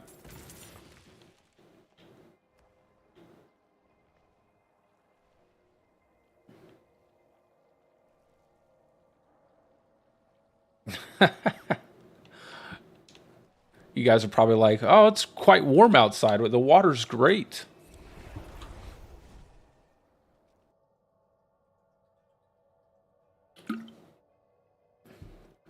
I used to do, when I was a lot younger and far more athletic, which I'm going to get back to that. Okay, I'm going to get back there. But far more athletic. I used to do, during the wintertime, I'd go to our community pool at night, and I would jump in the pool after my workouts and stuff. It felt great. Felt really good.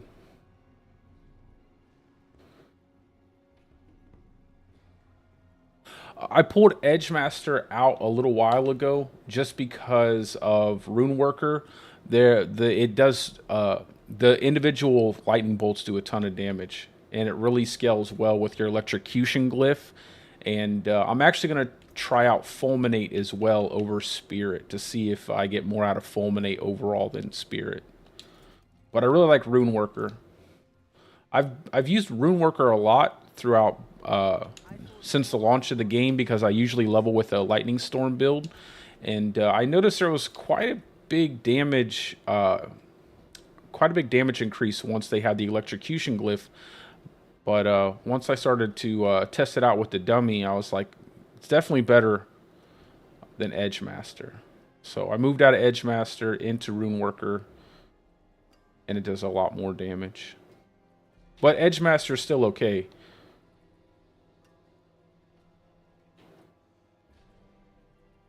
I just prefer the Runeworker because of the overall amount of damage you get.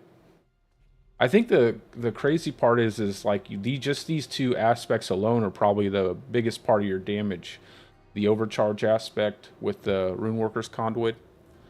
Like I always knew overcharge was insanely good for damage, but with the electrocution glyph, it just makes everything so much better.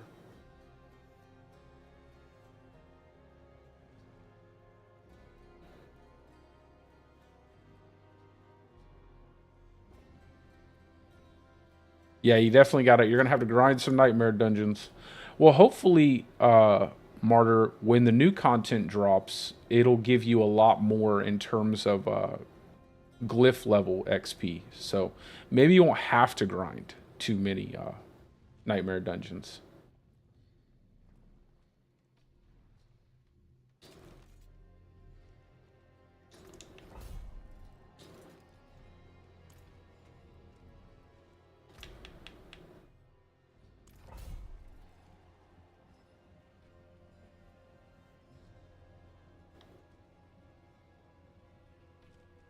Jet engines, yeah. The wonders of sanctuary at your fingertips. How may I help you?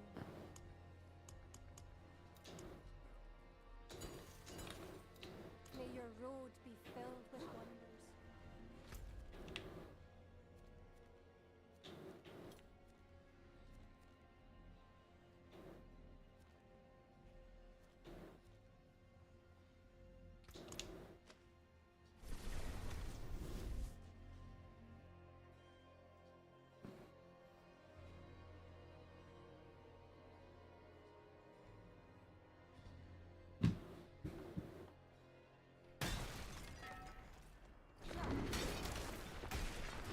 I'm not ready.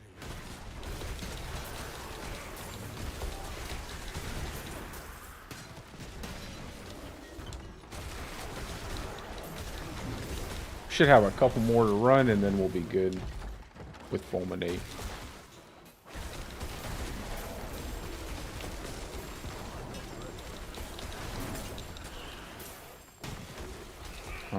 Hold on.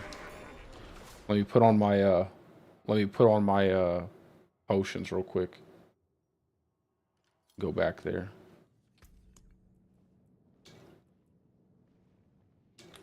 There we go. Go back in.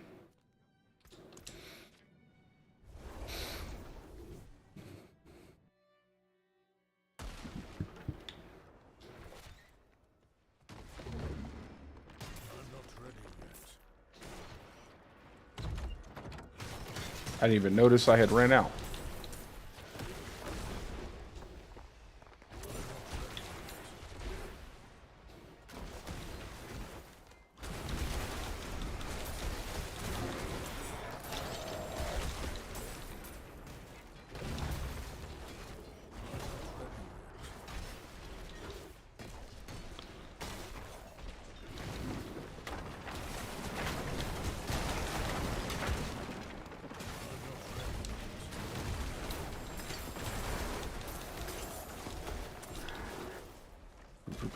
This would be a great dungeon if it wasn't for the Animus carriers.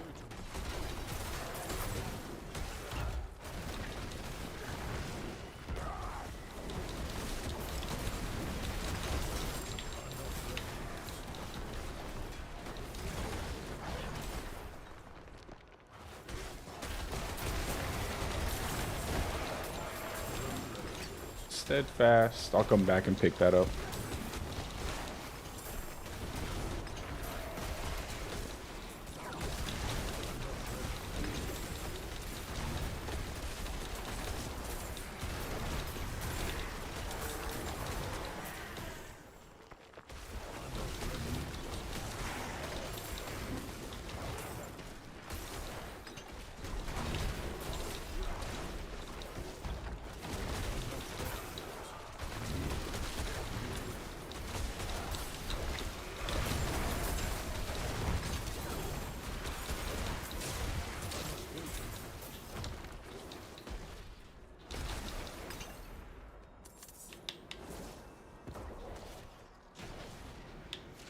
I had one of the drifting shades bug out last night, and it was just kind of following me around for a solid, 15 seconds or so.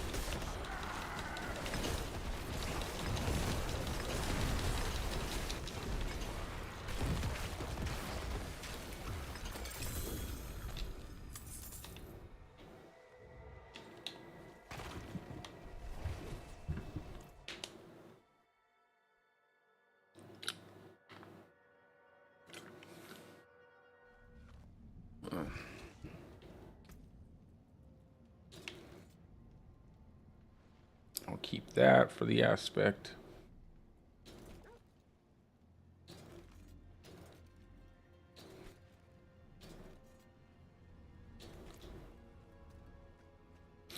So one elixir is the actual elixir that you use to buff your character, and the other elixir is just an elixir of death evasion. When you play hardcore, you have what's called an elixir of death evasion that gives you an opportunity to have like when you take fatal damage, it doesn't automatically kill you. Gives you like just like a second or two of time frame where you can react. So you can use like a scroll of escape or use a potion, something like that. So it's not it's this potion right here. You don't have them in softcore because you don't really need them in softcore.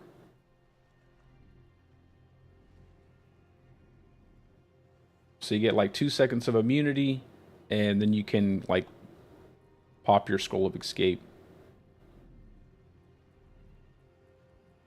So if you want to use 2 elixirs, just come on down to hardcore and you'll have that opportunity.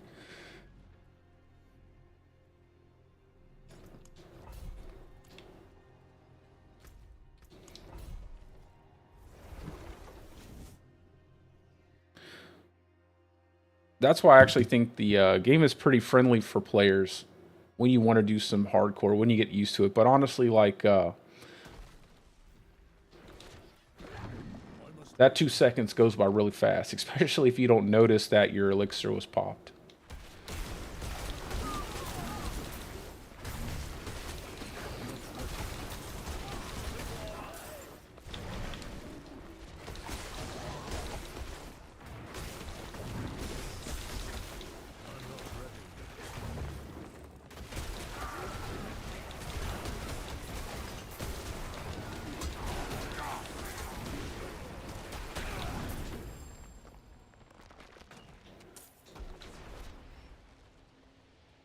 This is how fast we should always move.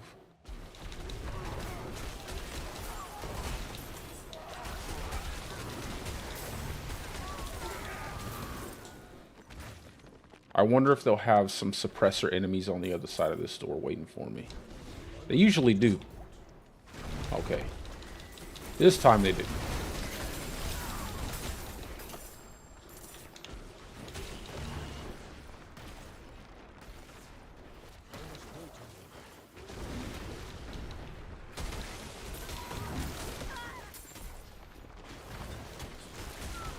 I remember when the game first launched, I hated these enemies, yo. Oh my god. You couldn't run any kind of build without unstoppable because of these enemies. That little tracking eyeball that would stun you, it's just crazy.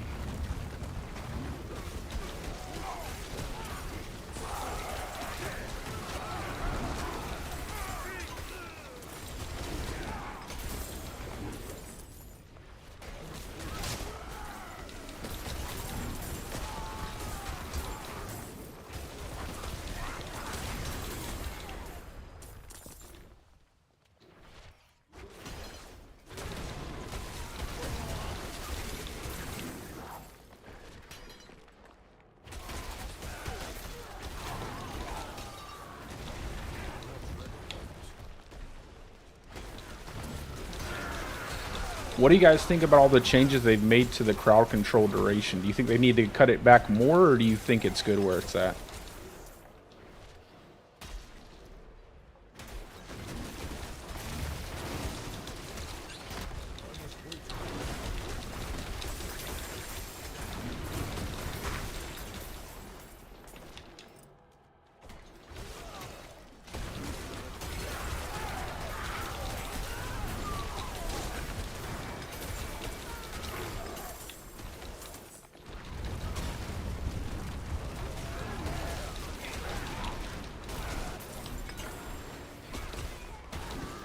Let me go open that chest real quick. No, thank you. I don't want to stay and do all that.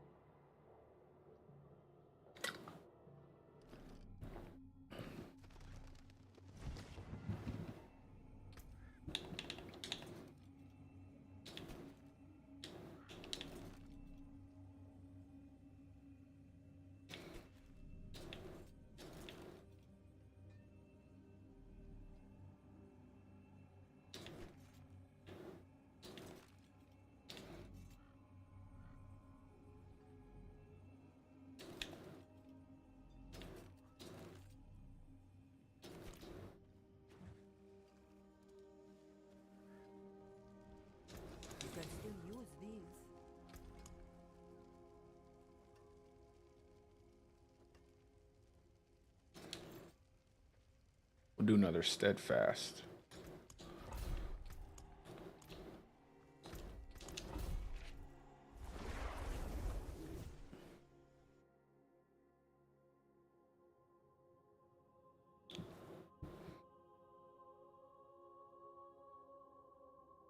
I feel like with the over reliance, I think a lot of people are like really happy with Metamorphosis. I think overall, I think most people like Metamorphosis for vampiric power.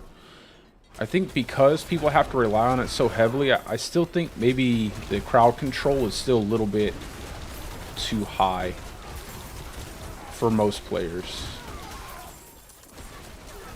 I almost wish you didn't have to run Unstoppable in some way.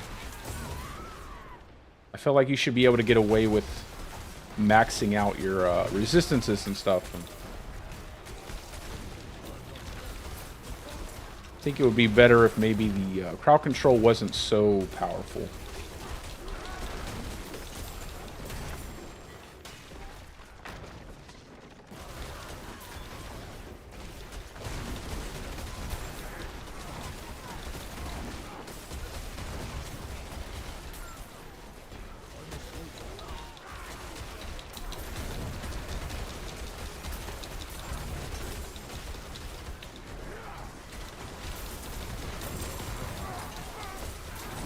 I just want that. Yeah, give me that. There we go. Okay.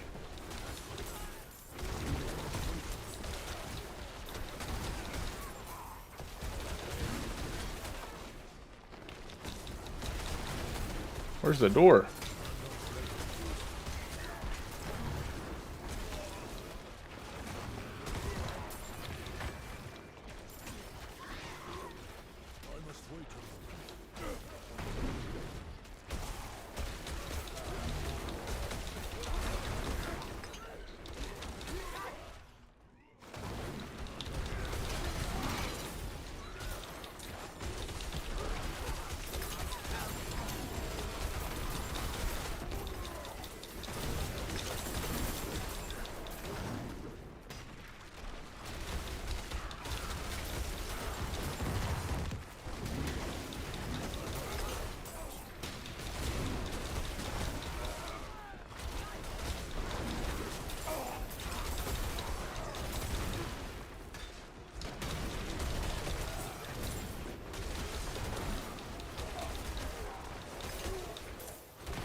Okay, and we're good.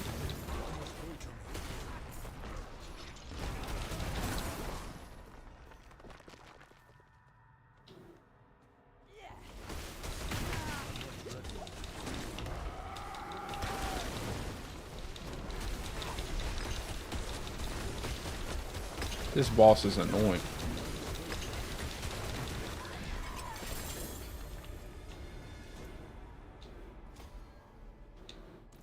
Alright, maybe 2 more and we should have it completed. I think Renegades and Carrion Fields and we'll be good. Renegades is pretty good for this build. Just because you can run so fast, you can get to the enemies quickly.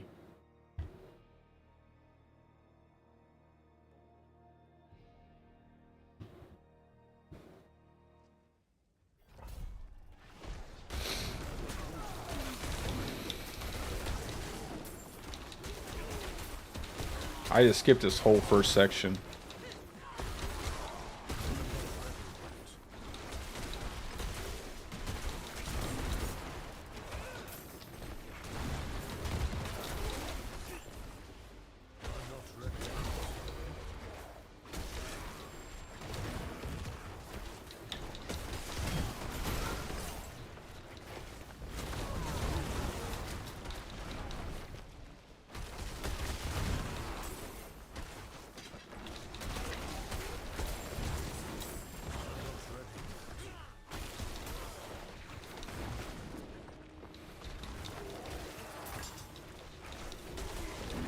Dang, where's the first guy?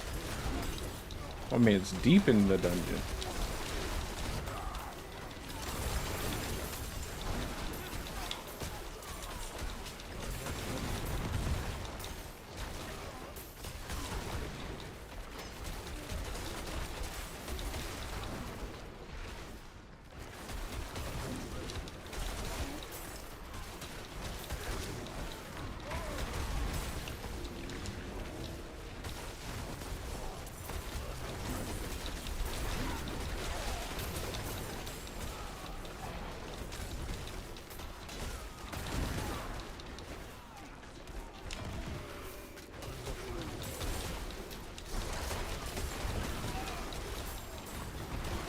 Let's not forget the key. Old pyramid head.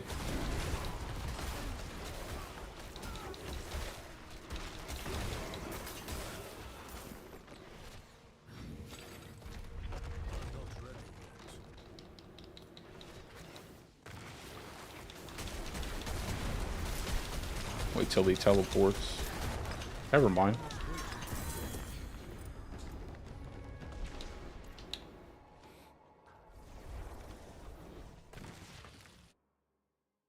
Yeah, 15's really...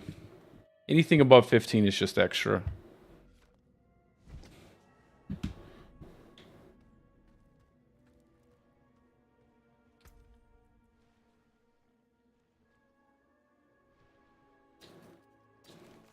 With level 15s, you should be able to do Uber Lilith. You should be able to do a tier 100 dungeon. As long as you have the right gear.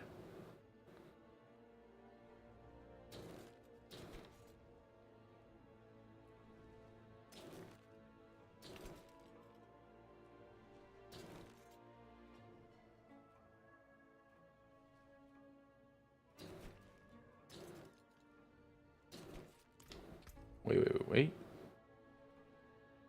Oh, I'll keep that. Pull that off and put that aspect in my chest.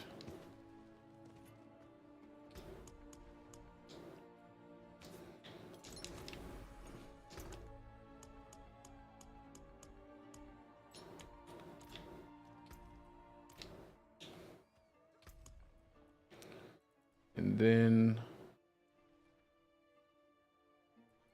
what's this tier 100? Volcanic, potion breakers, poison evade.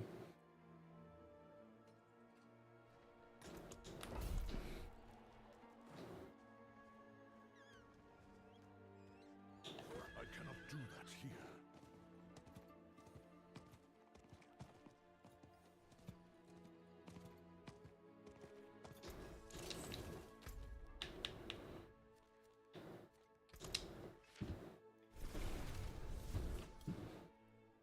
I wish all the dungeons that you do for your vampiric quest line were dungeons you could do through Nightmare Sigils. I like the fact they have like Heathen's Keep and Carrion Fields, but the other ones you can't really. Wait, is there... There's one more I think you can do. That has a sigil attached to it.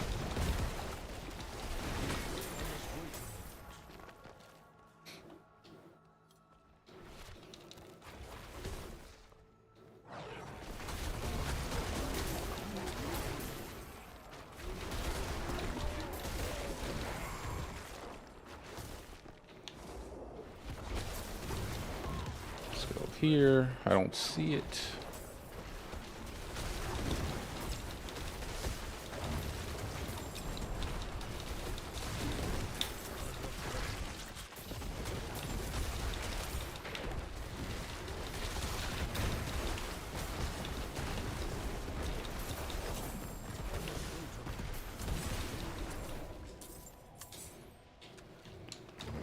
Oh boy. This is another reason why I run Amethyst, especially when I do tier 100s. That poison damage is annoying, to say the least.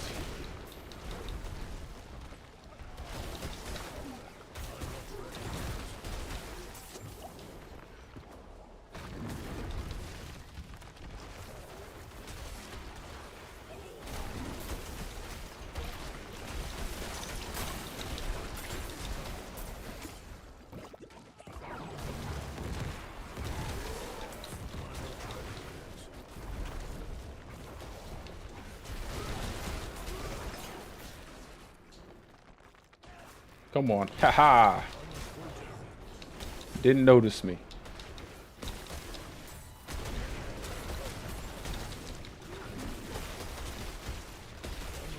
I don't want to kill Shay.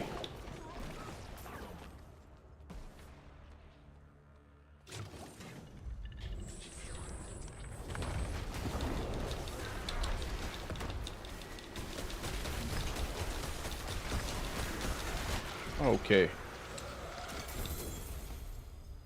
I think that's the only other glyph I'll probably try out.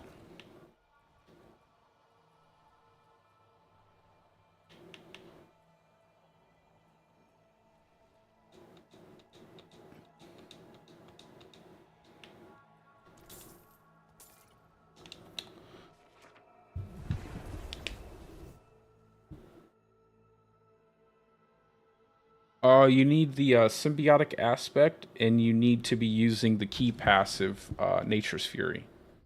There are some builds. I originally ran my build when the season first launched with Earth and Might, but I've just grown accustomed to using Nature's Fury so much.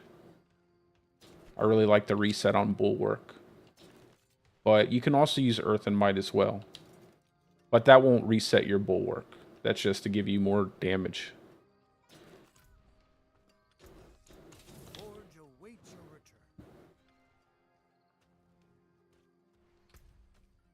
Like I said, there's so many variations you can make with Stormclaw. It's actually really fun that you can do so much with it. You can really tailor it to your playstyle. Let's see, do we have a Helltide? I think I'll farm up some Helltide now, and then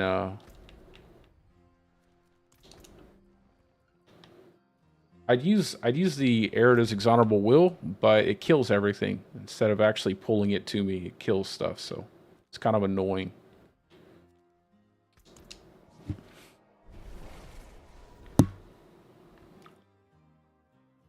I'll farm up some Living Still. I'll do a couple Duriel runs, and then I'll probably get off. Let me pull up the Helltide map.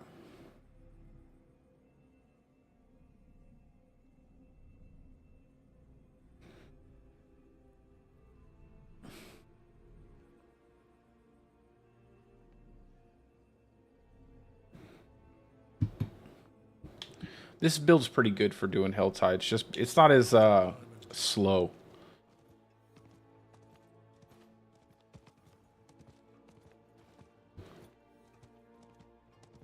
I cannot do that here.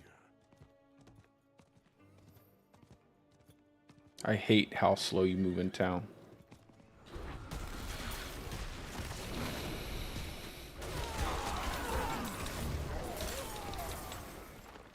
I always like to hit up this spot first, just because the mob density is so nice over here. When the Helltides are at this location.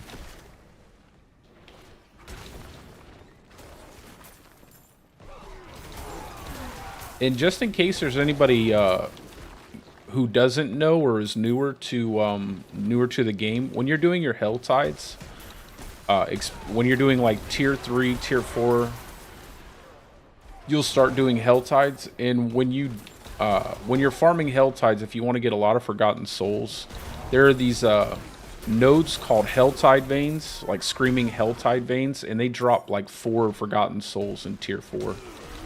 I'll show them to you if just in case, because I see it a lot on Reddit. People haven't, don't really know or haven't really notice the screaming Helltide veins, but they're really, really good for farming up your Forgotten Souls. Probably the best way, in my opinion.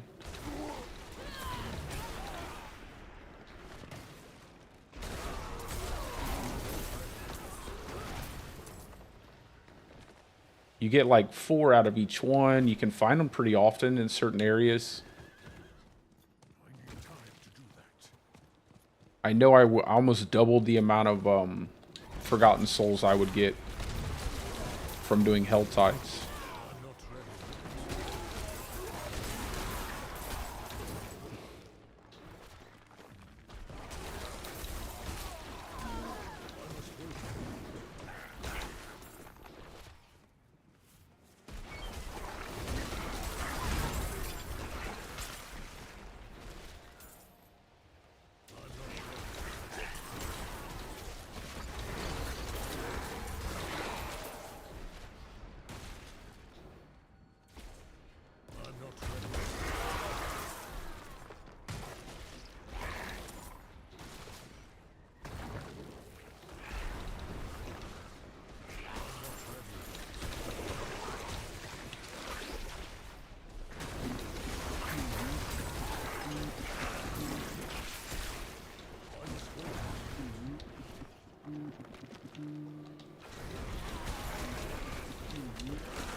Oh, there's the giant cockroach. Let me go kill the giant cockroach real quick.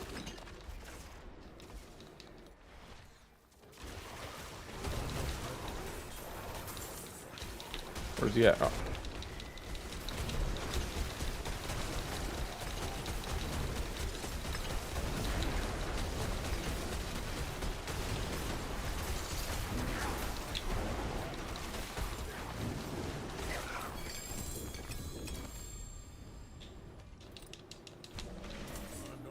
I hate running into that thing early on when your builds aren't complete. You don't have as much damage.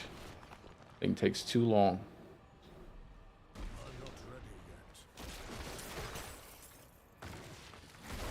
Especially because it doesn't really drop a whole lot of stuff for the amount of health that it has. Granted, it's not really difficult to kill, but it is pretty tanky.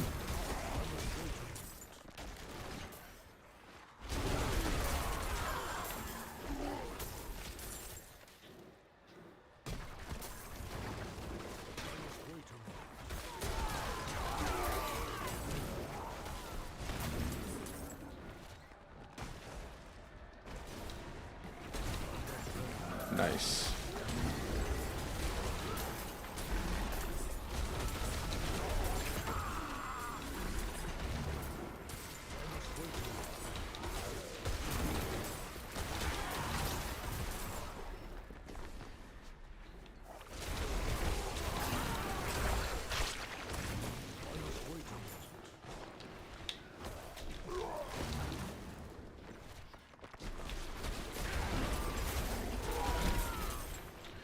Yeah, that's one thing I still really don't do is collect the materials for potions, for elixirs and stuff. I wish they would find a way to incorporate it outside of just doing Tree of Whispers, because I honestly don't really run around and collect nodes like that.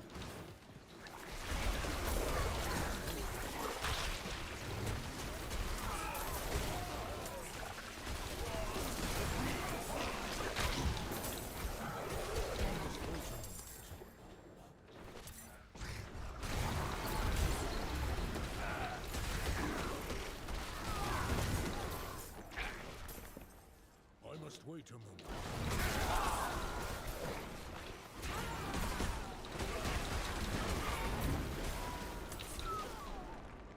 I must wait a moment.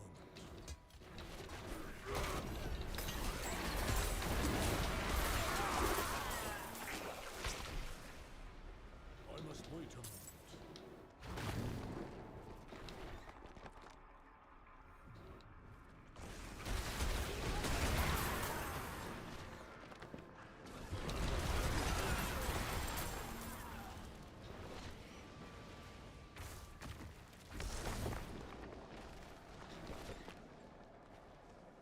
There hasn't been any of the Helltide veins. I want to find one just in case, so I can show anybody who hasn't actually noticed them. I'm not ready yet. There has to be one around here somewhere.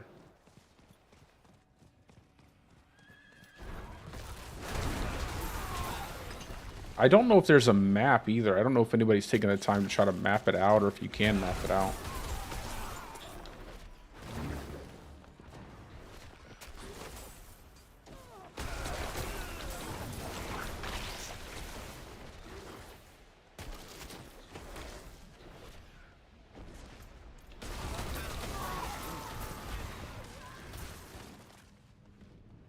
I think they're running circles over there.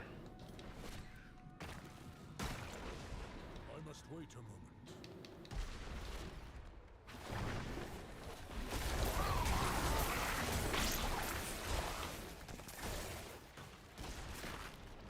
I must wait a moment.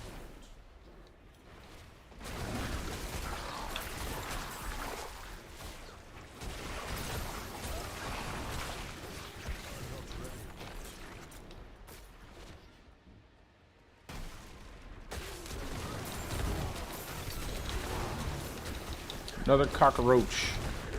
The Mega Roach.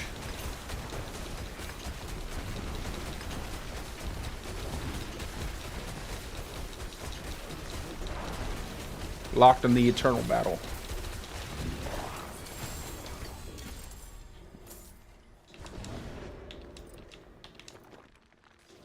Probably shouldn't even pick up items here.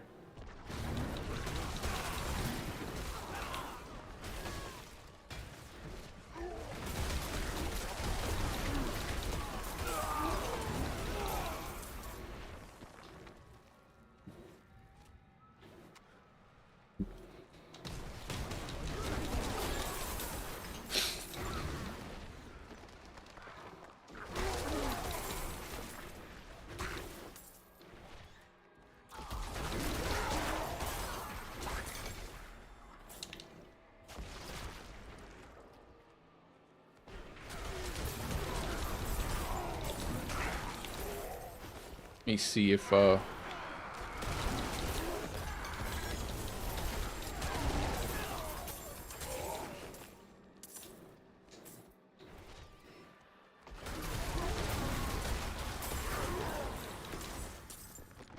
just look back down here. Okay, they're gonna reset in like 20 minutes.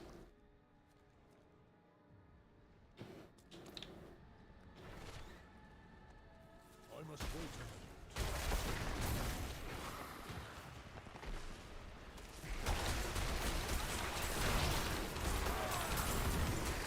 I'm not ready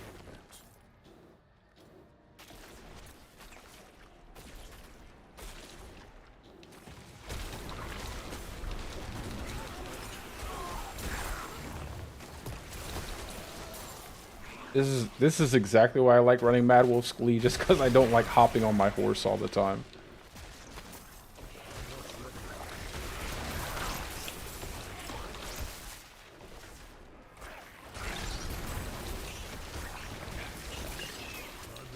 No, I did my Duriel runs earlier. I'm farming up some living still, but no, I have not gotten a Harlequin crest. 0 uber unique still. I must wait a moment.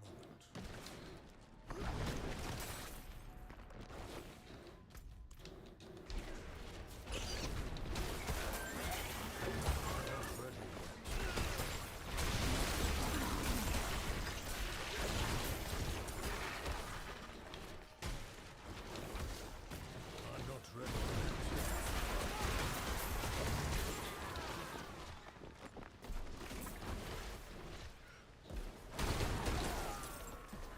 I must wait a moment.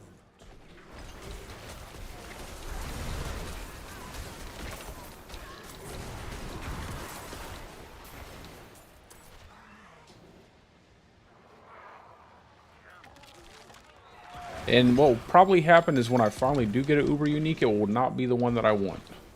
It'll be something completely useless for any build that I plan on making now or in the future.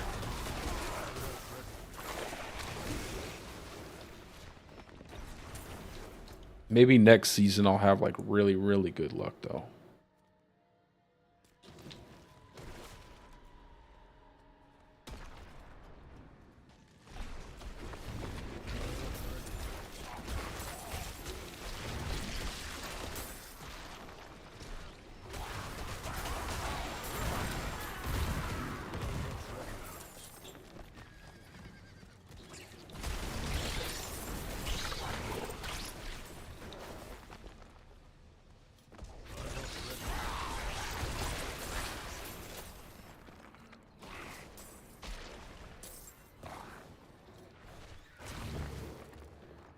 However, I don't really think I ran like an excessive amount of Duriel to say like, oh my god, I haven't gotten one. I've probably only done it like, I don't know, maybe 100 or so times, 120 times, I don't know. Somewhere in there. It sounds like a lot, but a lot of people are running it like thousands of times.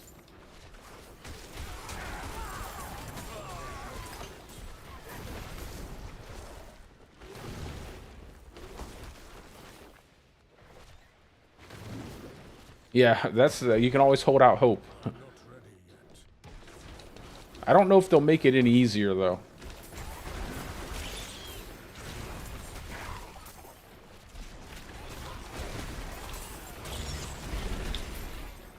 I think they, you know, the overall idea is to, like, I believe they said they don't want people to make builds around Uber Uniques.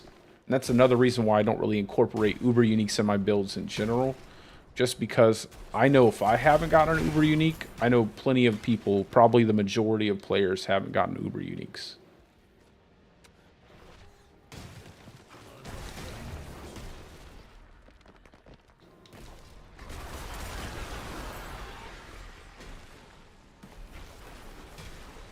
But I'm pretty satisfied just for the fact that we can farm up unique items much easier. I think it's much better than worrying about Uber Uniques.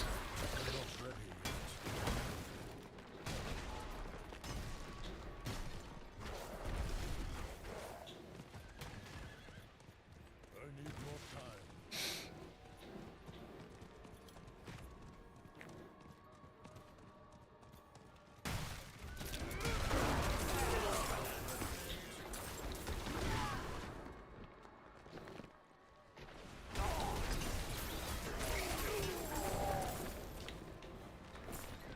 I must wait a moment. Oh, okay, here we go. All right.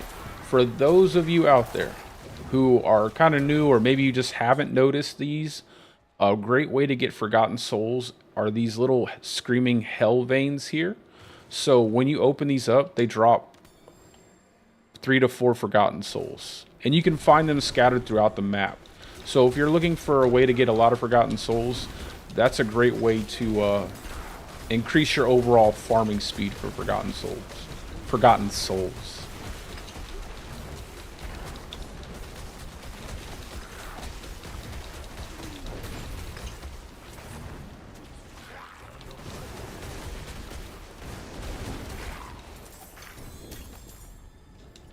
And usually I find them a lot more frequently, but sometimes get a little bad luck there. But that's why I like to move around the map. I don't really follow any kind of circle or anything. I'll probably start out with Druid on the next season just to make a couple builds. But I'm hoping to probably do like a softcore barb at the end of this season or sometime after the new content drops, just to start running barb and Druid, because those are my 2 favorite classes. And then later on I might incorporate Necro. But I don't really want to run Rogue, and I don't really want to run Sork. Not saying that I won't, but I just don't like the aesthetic. But yeah, I'm hoping to kind of roll a barb here at the end and figure out barb.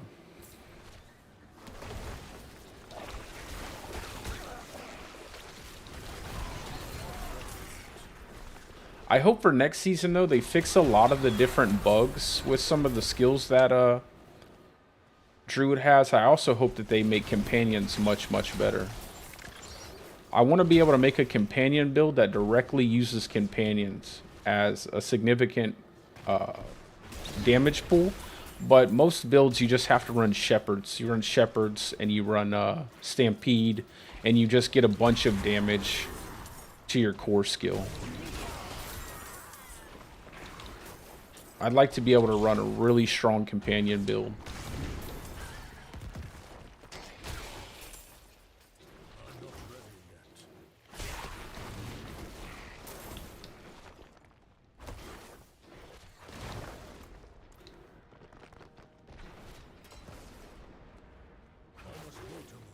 Let me see where the next chest is.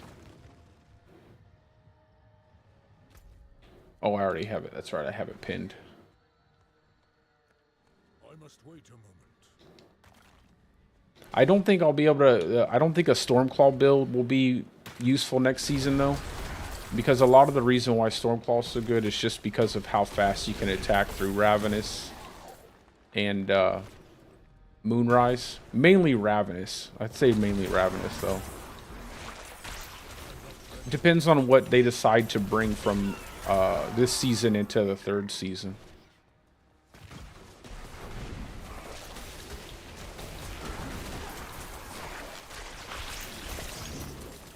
as well as whatever mechanic is the modifier for season 3.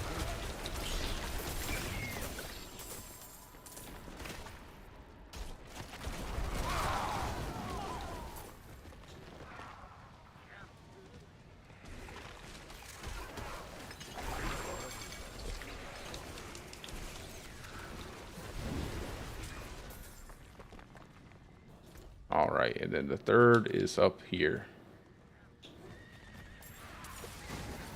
Time to do that.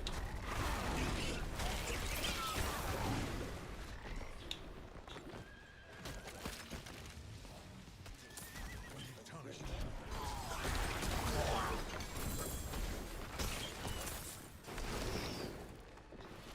I don't want no chest armor. Ready yet.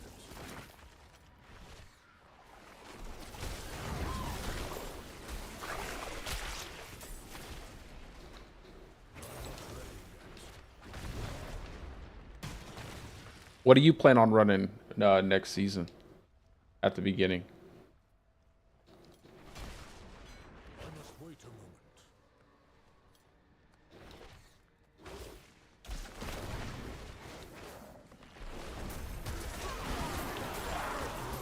I might even start out next season in softcore first.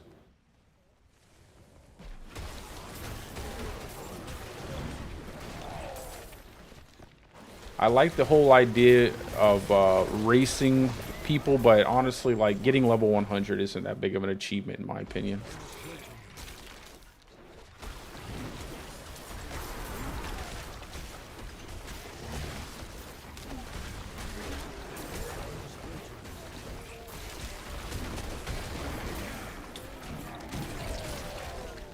Yeah, there's a lot of different variations of Stormclaw. I like the way my fits my play style, but there's so many different variations you can use.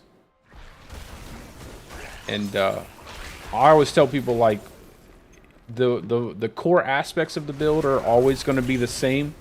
You know, the core vampiric powers, things like that. The Paragon board, you know, there's some flexibility there, but you should probably have it tailored, you know, pretty close to, you know, what is the best. But in terms of gear, yeah, man, you can go all over the place. You know, you can run a different chest. You can run a tankier chest piece, and you could probably run Tebow's Will if you wanted more damage while you're doing your dungeons. You can run Erda's Exonable Will.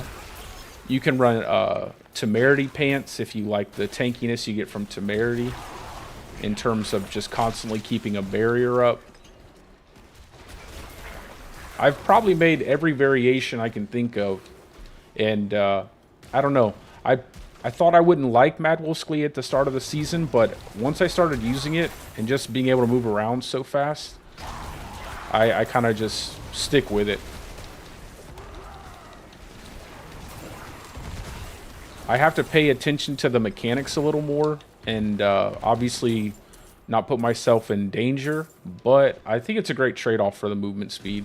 You don't lose too much damage. It has some nice damage affix rolls and everything.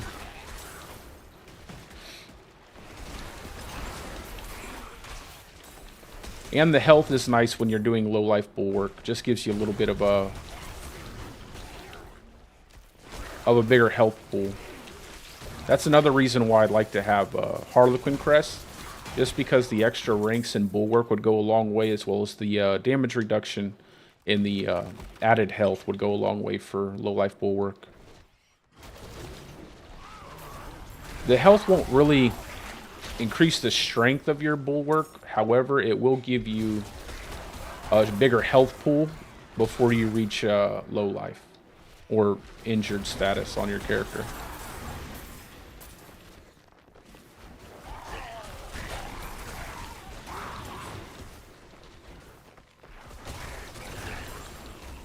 No, Necro and Sork are great. They're not weak.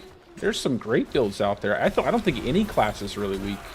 There's some great builds out there for both those classes, and I think you're going to see a lot of changes for the different classes for after the Abattoir Observer.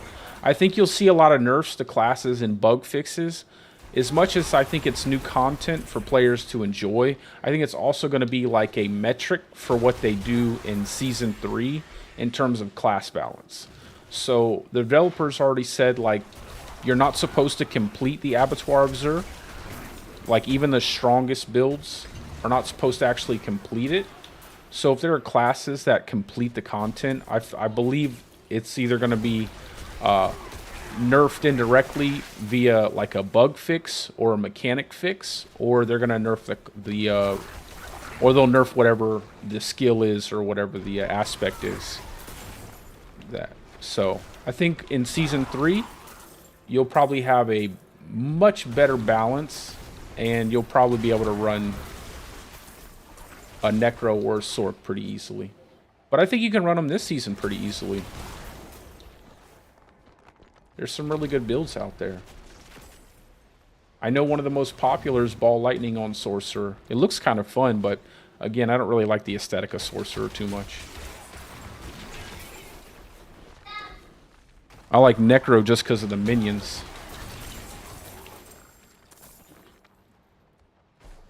I like anything with minions.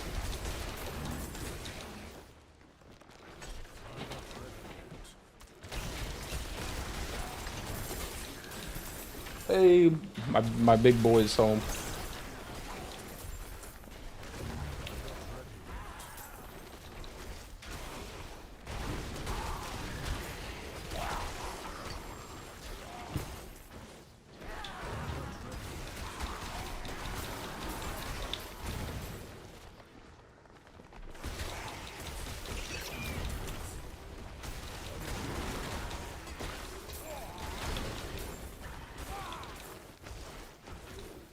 I appreciate you guys tuning in, by the way. I'm always really grateful for you guys, you know, tuning in and sharing your thoughts and having some good conversation. It makes streaming it really worth it.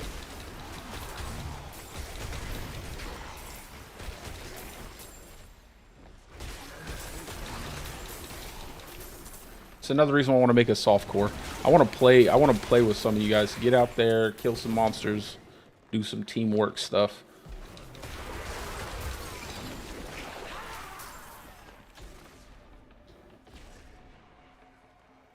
I just don't know if I'll level softcore on stream, just because of the altars of Lilith, man. I have to get all the altars of Lilith.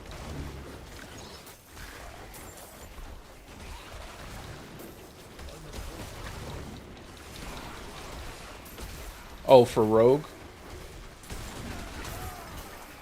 I know there's some good Rogue builds out there. I know there's, I know it's a very popular class just because of the high mobility aspect of the class and also the aesthetic. Everybody likes Rogue, the assassin kind of aesthetic, and I think that's pretty cool.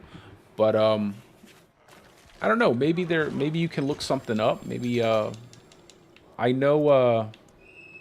What's that popular guy's name? It starts with a W. It's like Wajudo or something like that. I don't watch a whole lot of content creators. It's funny because I'm actually making content, but I don't watch content creators. I probably should. I should probably engage with people who do it, but I just more or less enjoy just kind of streaming myself. But I think he plays a rogue all the time, and he has some really great rogue builds.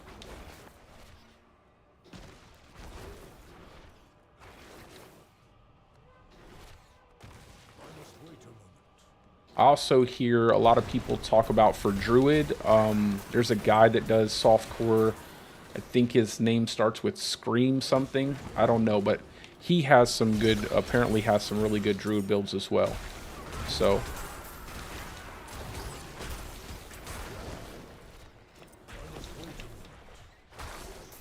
I've had a couple people comment on stuff like that.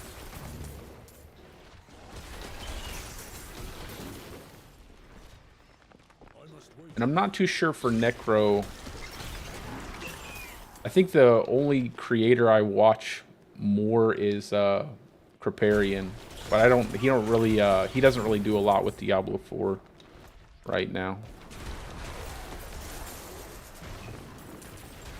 I think a lot of guys are going to be waiting for that new Path of Exile to come out. sometime next year, which is close.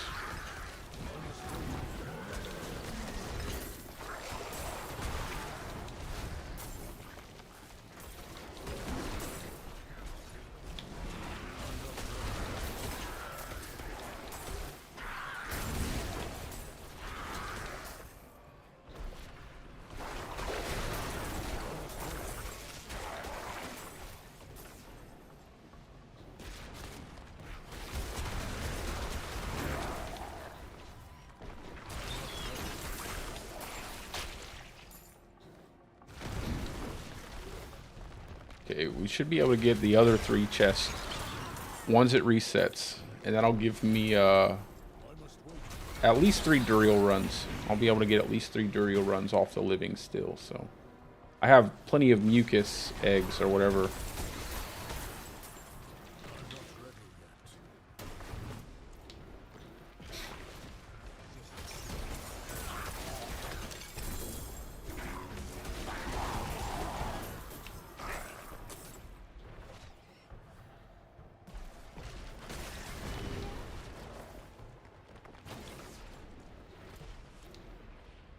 Let me go back into the desert.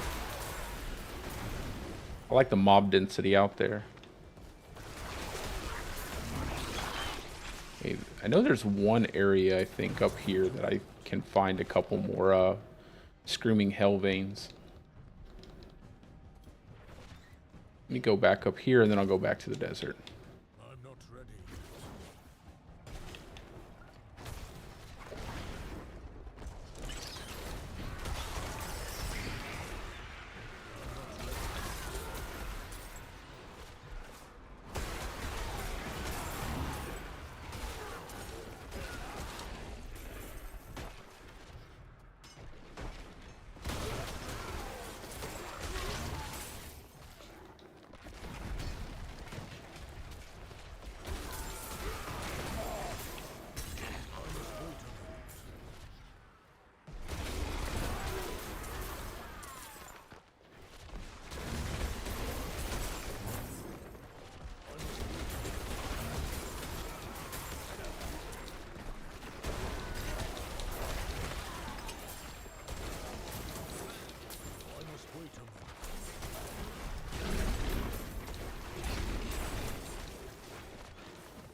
Oh yeah, so the skipping, yeah. Well, I think skipping enemies, like even I skip enemies just because, you know, a lot of it is, it's just a waste of time, in especially nightmare dungeons. But yeah, I can definitely see the, I can definitely see why you like the play style. It's pretty satisfying mowing through enemies. I think the thing that's the funnest about Stormclaw is that you can mow through enemies and continue moving. It's a big reason why I find it so hard to play like Lightning Storm builds into the late game, is just because you have to stop and channel Lightning Storm. Even Tornado I don't necessarily like, just because you typically have to stop for a second, cast a few tornadoes, and then keep moving. I just like the action kind of oriented gameplay of, you know, killing while moving. It's probably why I like my Pulverize. When I make a Pulverize build, I'll probably use not Claw, but Maul. I might use Maul, or yeah, I'll probably end up using Maul, just because I like to be able to attack and move and attack and move.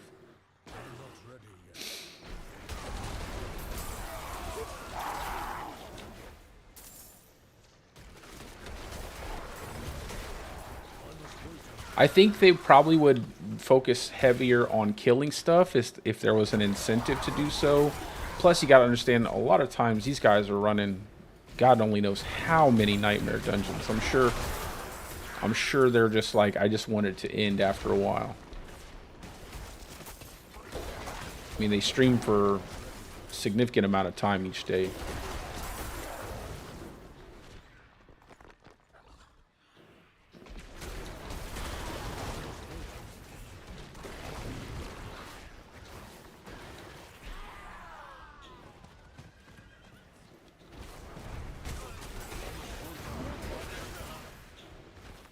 Probably get back over to the desert.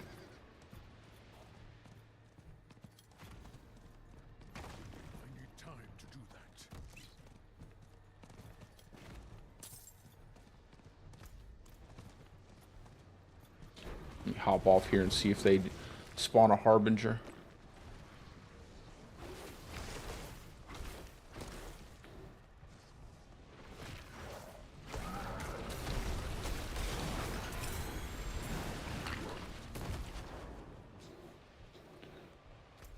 Go back down here. Let me pull up the chest locations. Almost got 300 again. I think we'll do our Duriel runs. We'll get the Living Still. Do a couple more Duriel runs. And then that'll be it for the stream. Probably about another half hour or so.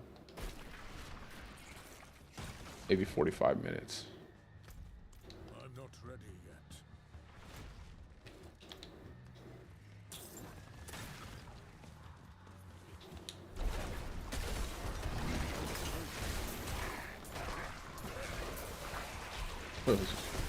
Just zap that poor camel.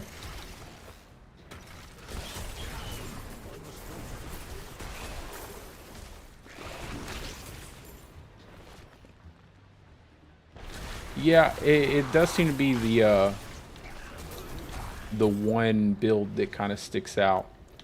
But I'm not gonna lie, I've always loved Whirlwind Barb, and I'll probably end up making a Whirlwind Barb.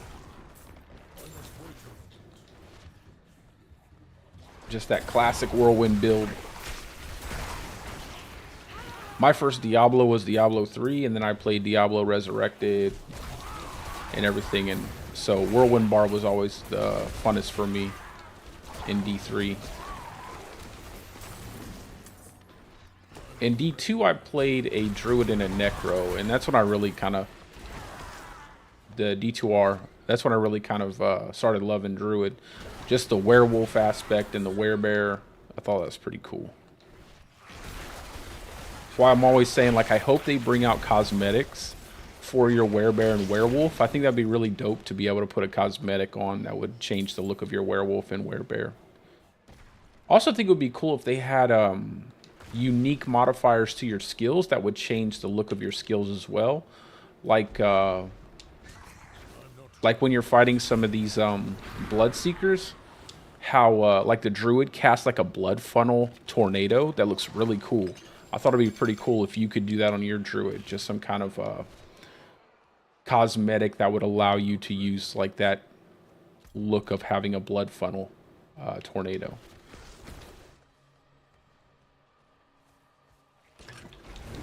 And I'm sure they'll probably add it on eventually, especially if they can monetize it.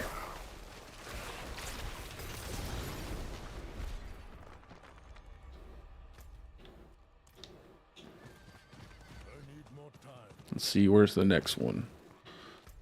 Down here. I'm not ready.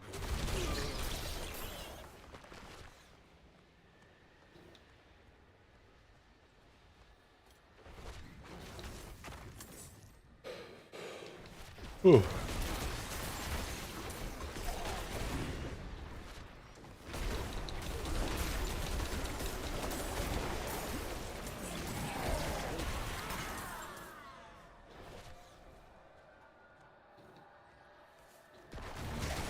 Would you guys be interested in watching me do softcore leveling and stuff on stream? I'm kind of leaning away from doing leveling and everything.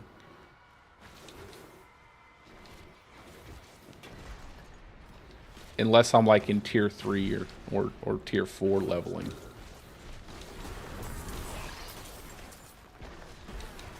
Because tier 2 is always just basically running Blood Harvest for the quick Tree of Whispers, and then jumping back into the Dolmen tunnels or Dolheim tunnels to just do that first section. The only reason why I wonder is just because you know, I have to farm out all the statues of Lilith, and I have to get all the renown, and that's not necessarily the funnest thing to watch.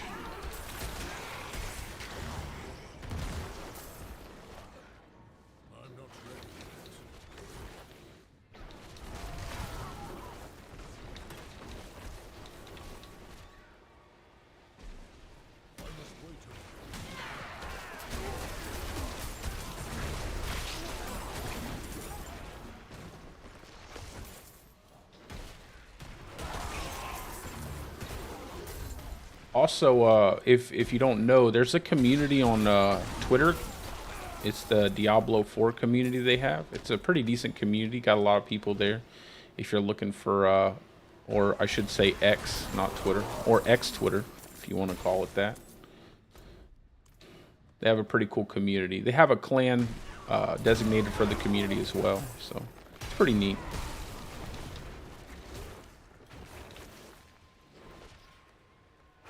Okay. Yeah, well, then I'll probably, maybe sooner rather than later, I'll probably go ahead and start building out a softcore character.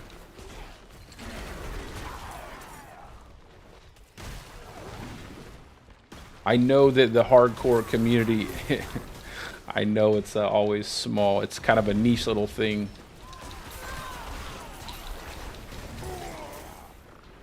But at least I'll have this done, so that's the good thing. I'll have all the stuff done for hardcore and softcore.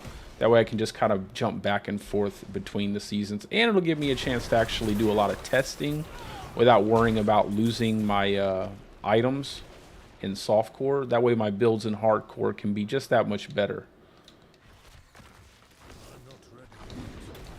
I've exclusively played hardcore since the launch of the game.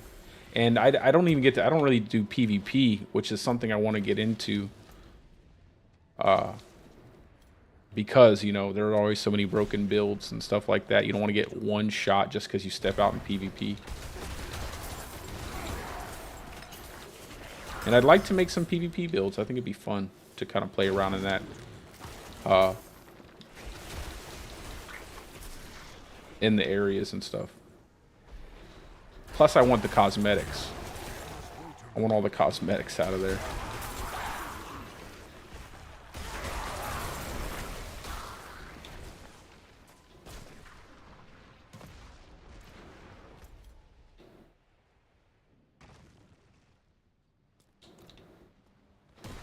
We'll go around here. Boy.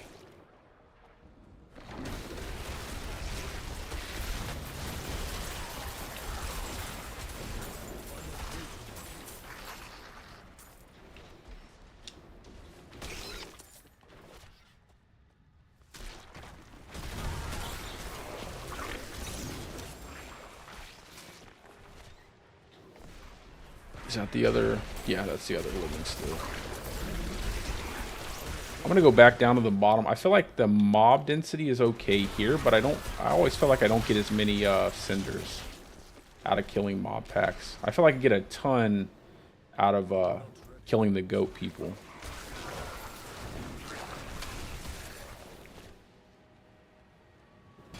Hey, a fellow druid.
Hopefully we can find a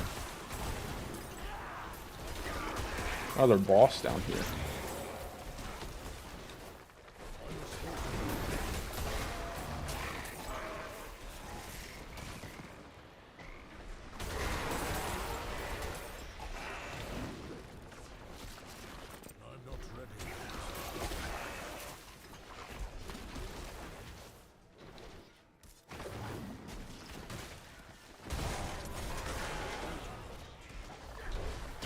Oops.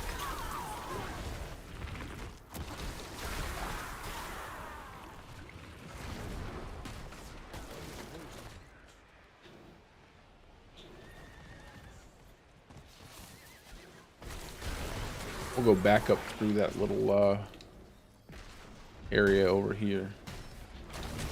There's always a lot of good monsters over here.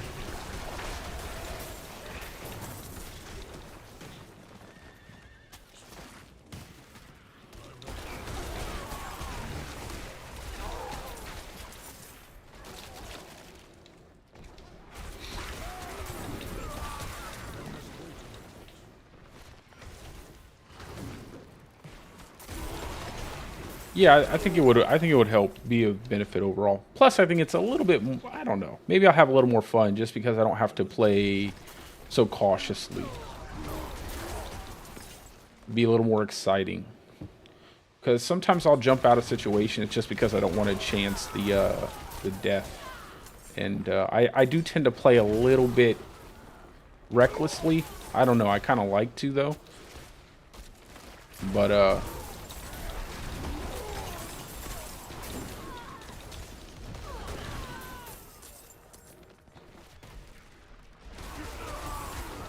I think just having that ability just to not worry about it. Just like, oh, you died. Just respawn.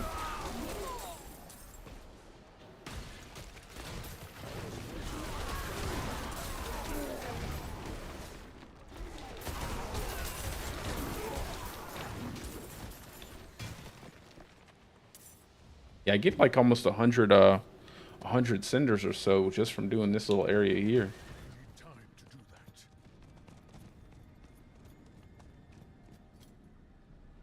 Let me see. Got that one. One by the...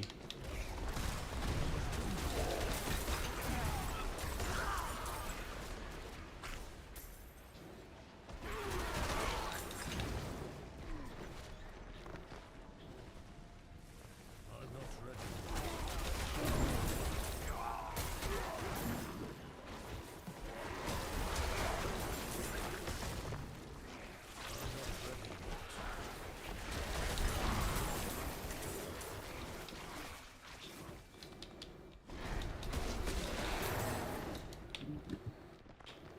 I think it's like right there. I want to go through the town.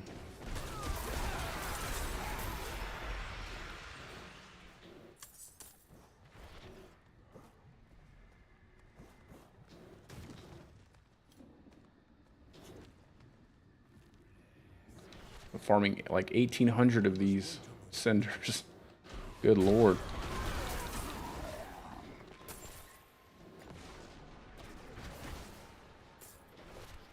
Telling you, they should definitely have like a big event in Helltides, like a big, I guess like something that everybody can do at the same time, but you don't have to be a party in. It kind of contributes to something, and then like maybe a big world boss or something, and then when you kill it, it just like rains cinders down all over the place. That'd be pretty cool. Maybe for like a few, for like 10 seconds, and like everywhere on the map, it just starts raining down cinders after you kill the boss, and then everybody can benefit from it. It'd be pretty cool, I think.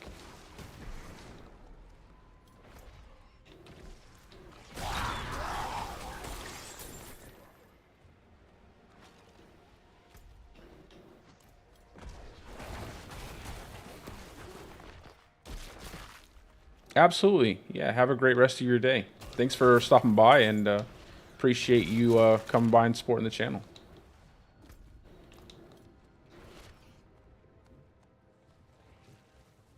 I must wait.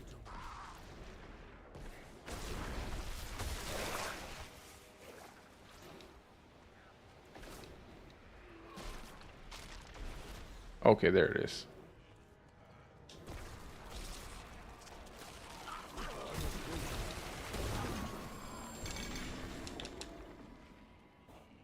And then the last one is just up here.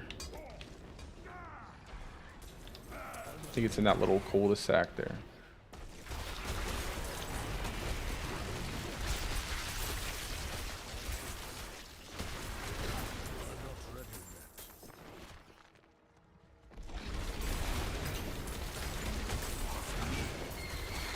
I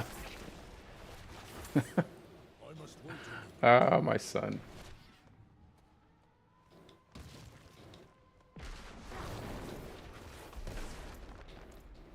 I'm not ready yet.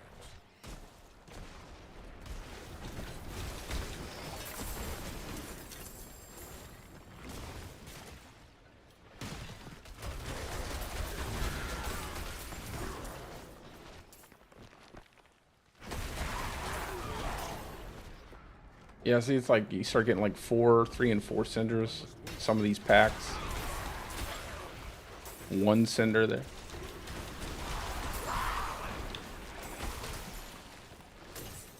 I must wait a moment.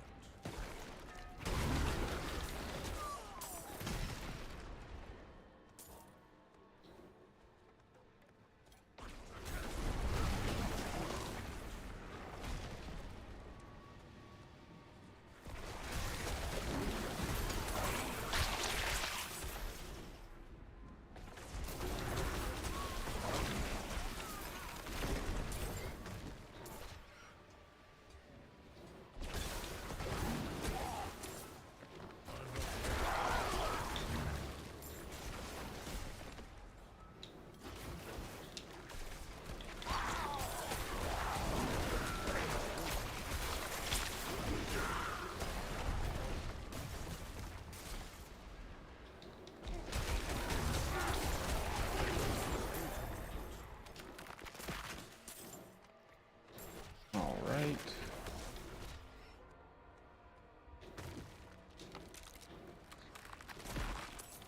All the dramatic animations there, just to give me some cinders. Somebody put a lot of time and effort into that.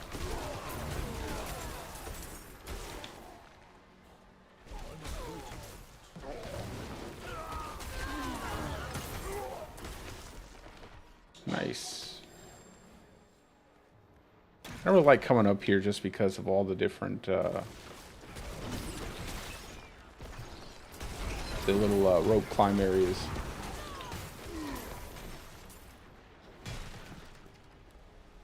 I'm not ready. I wish you moved a little bit faster through there. See you later.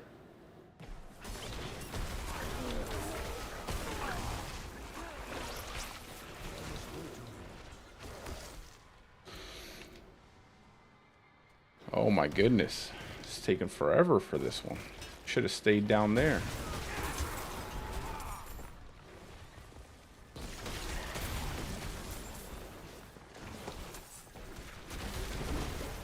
I'm not ready.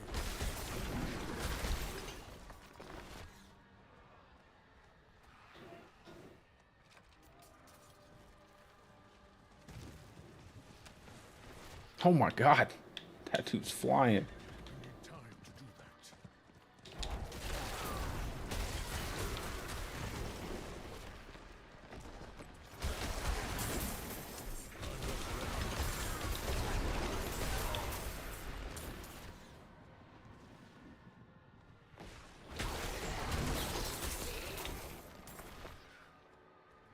I'm not ready.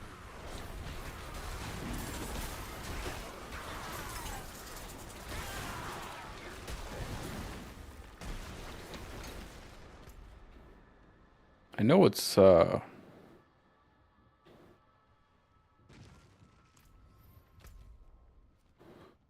where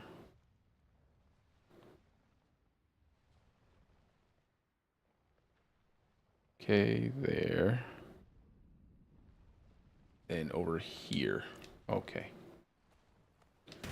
And then we'll be done with this Helltide. I think I have quite a few Forgotten Souls now.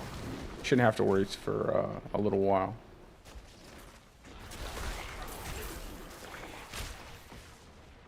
I'm not ready yet.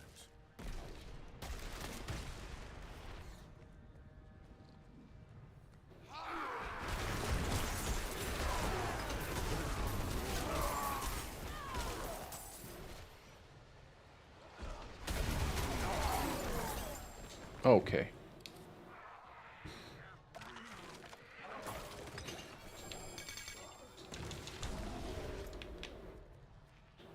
Let's go to the tree real quick, turn these in, and then we'll go do the Galvanic Saint. Then our Duriel runs.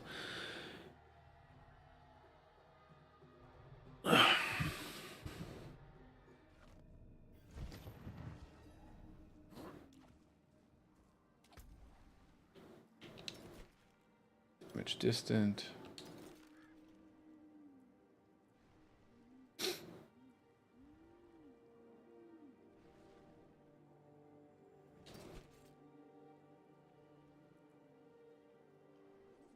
Overpower, physical. Actually, I might keep this ring. Sounds like a decent ring for a pulverized build. Just change resource to critical hit chance. I'd like to get HP too. Probably not damage to slow enemies with HP.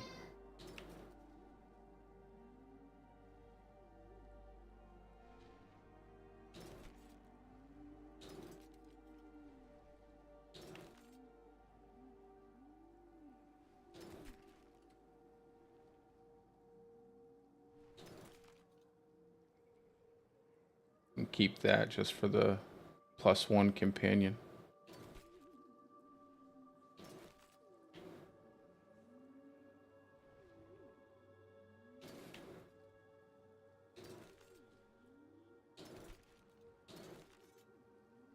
Crit bone, lucky hit, no.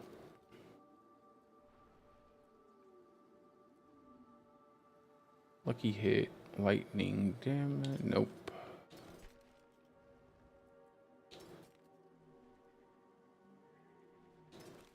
Well, that's another good one. Health, I don't know. Don't need lucky hit, but it couldn't be too bad. Change the lightning to crit. We'll put those in the chest. And extract that. That looks work. Don't ruin all that work.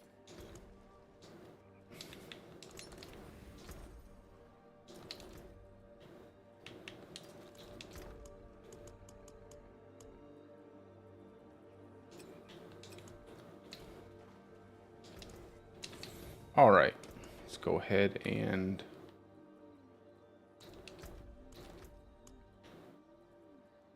nope, not that. That and a cruelty elixir. Turn these in, and we'll go do some Galvanic Saint and then Duriel. And then that'll be it.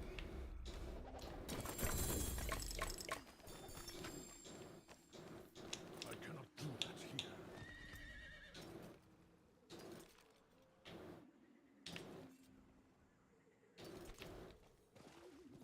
Not while I'm in town.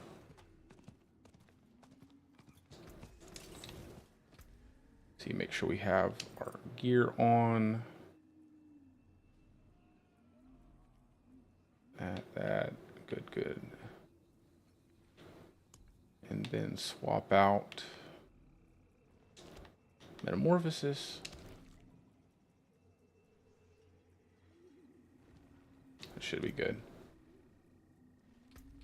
We can also just change out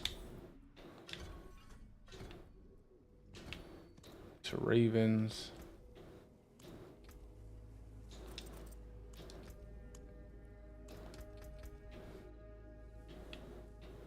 Make sure it didn't put my, okay, good. Put my Ravens on X. I think that's everything I usually do. Okay. Let's go do some Galvanic Saint.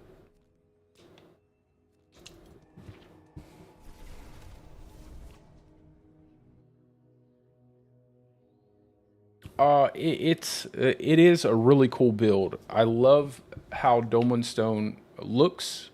However, the problem with Dolmen Stone is how Boulder functions, and honestly, the fact that you have to position yourself in such a precise way just for the boulders to deal damage to bosses, and then you also have to You know, there's so many things that affect borders. You know, wind walls, waller enemies, suppressor enemies.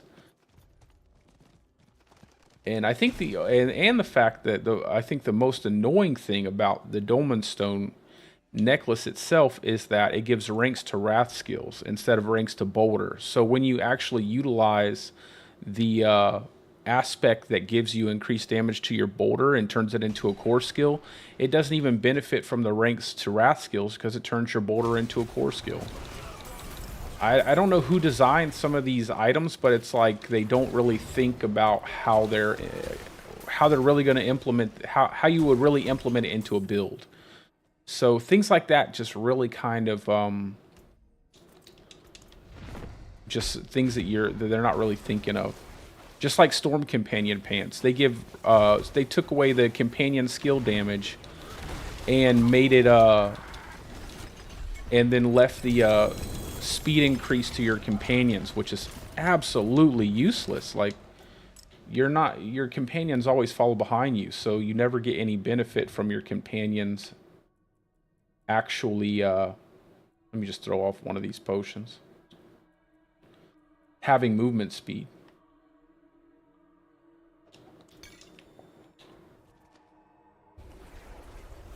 So maybe next season I might do something with it, but I feel like this season it just feels like a bit of a gimmicky build. I enjoyed making it. I enjoy the theme of the Boulder Cane Bear. But I think they need to do some changes. I think they still need to buff up Boulder. I think they probably need to reduce the overall cost of the aspect. I mean, 50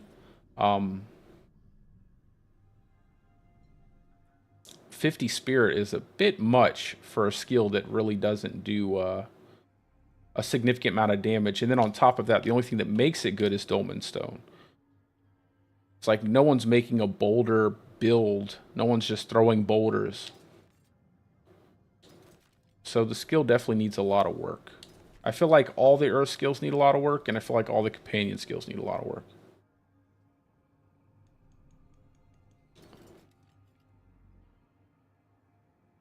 Crit strike chance, physical damage, max life. That's not bad.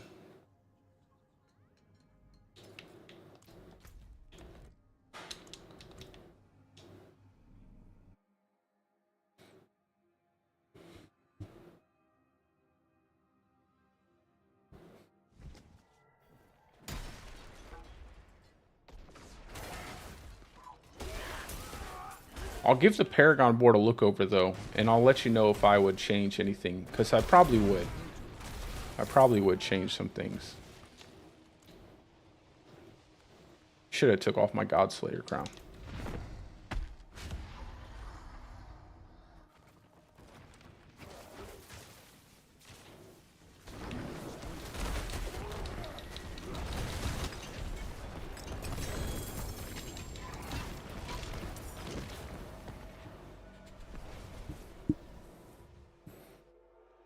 I feel like for bossing, it's still really strong. It's just you have to get some like resource generation. You have to get maybe some maybe save your ultimate for the second phase of Uber Lilith.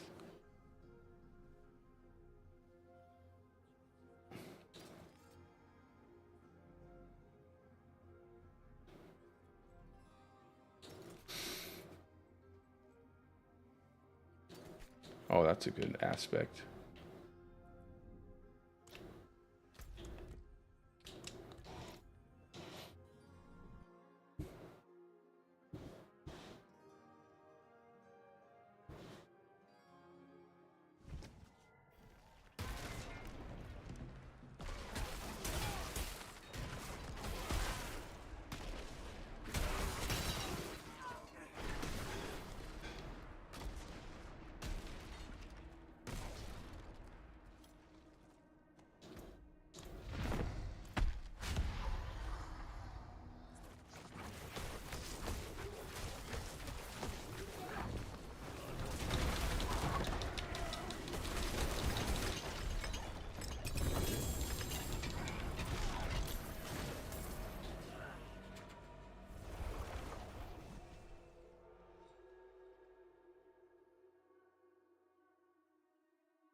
Yeah, that's the thing. It's like because sometimes she'll kind of spring off and start attacking you, you have to move and then it just gets all wonky.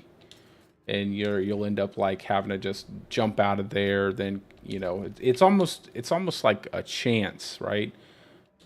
That's what a lot of people. Most of the time, you'll probably clear the Lilith with Boulder, but there will be times where she moves out of the way. Then you have to deal with mechanics, and if you don't move mechanics, then you'll end up dying.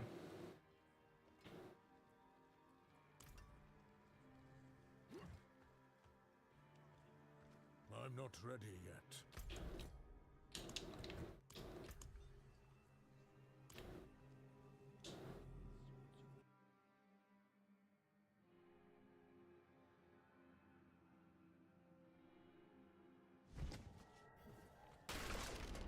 It feels like it just feels like a knockoff variation of the ball lightning. Ball lightning is just hitting everything. It's super, has a decent area, hits everything, does tons of damage. And then Boulder Cane is kind of like that, but you have to do like several steps to get it to work, and it feels like it's a little bit more trouble than it's worth. What's up, wifey? Okay, I'll be done in just a second.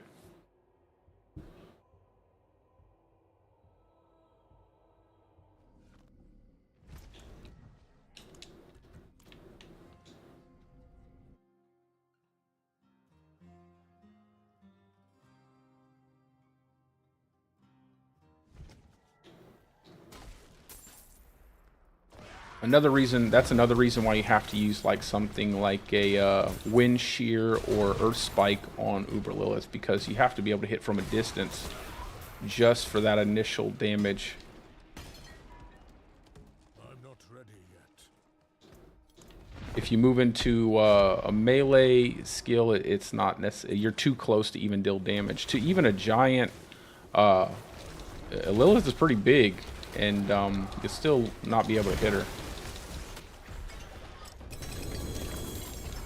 I think Duriel is the only one that's not really that big of a deal, but everything else is. I also feel like every amulet unique should have movement speed built into it. Because I hate moving slow. It's why I always use Mad Wolves, because I like the movement speed. It's only, tops 10, 15%, but that 15% makes a difference. I like the movement speed.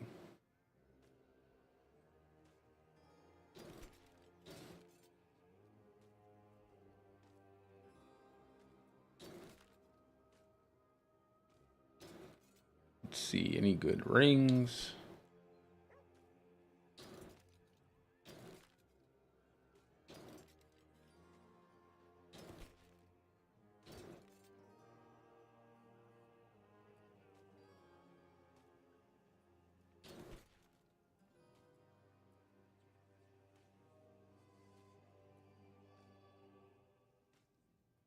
That's another.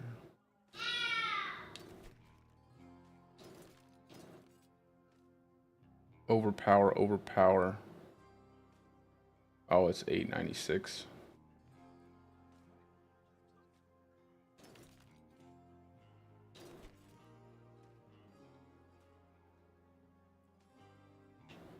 Lucky hit, overpower, damage to close enemies. That might be a decent ring to have.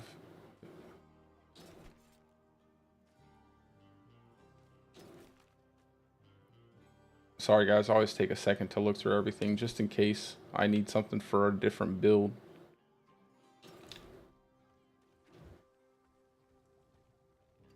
My eyes can only watch so much. Put that stuff in my chest once I'm done.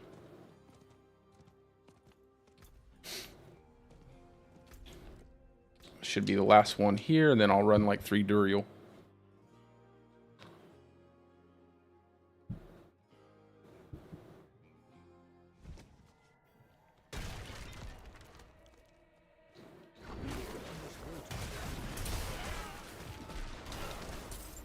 Yeah, I think it's honestly, I think the new glyph is just gonna make everybody's build look the same, just because it does so much damage. Everybody's Paragon boards are just going to be like, you know, pick up this until you get your 6 glyphs, maybe not even 6 glyphs, and then you're just gonna pack your board full of points in that glyph area. So I don't think there'll be much creativity, and I don't think it's designed to create creativity. I think it's actually designed just so that way you murder everything insanely fast, except for the abattoir. Which, interestingly enough, means slaughterhouse.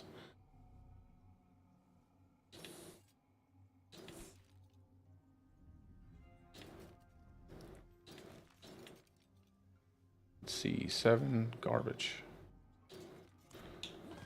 Okay, now we'll go do some Duriel. I just gotta pick up some. Gotta have some. No, yeah, I gotta grab my eggs out of there, out of the chest.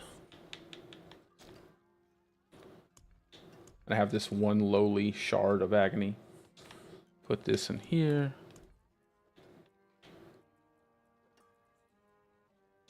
That off, that, and then we should be good.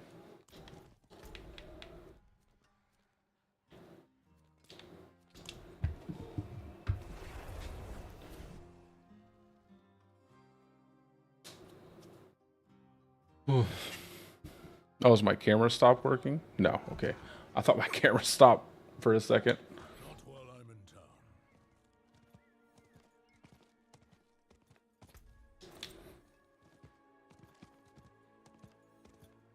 I cannot do that here. Oy, oy, oy. Come on, horse. Go, horse, go. I need time to do that.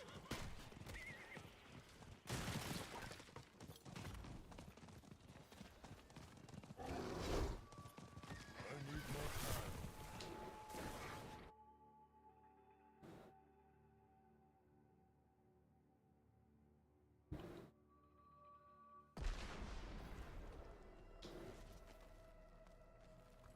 Hopefully he'll charge all 3 times so I can just kill him in the first phase.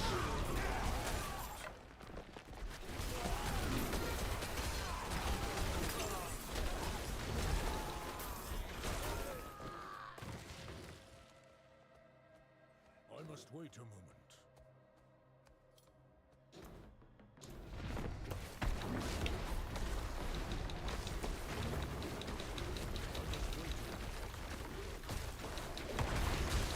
The old slot machine.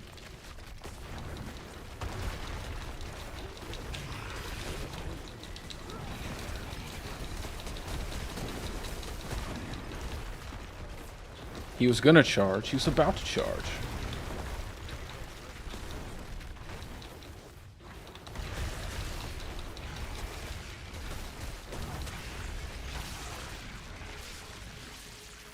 Come on. Double drop. Well.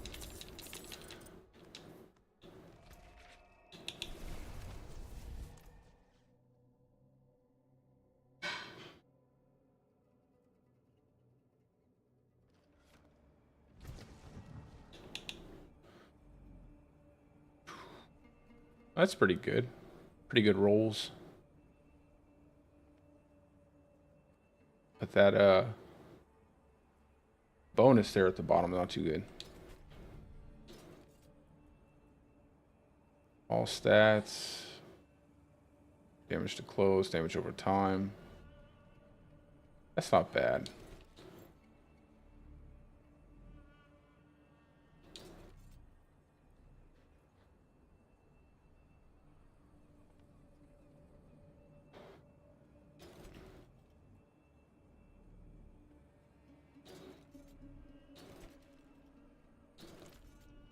Okay. Back in. Back in we go.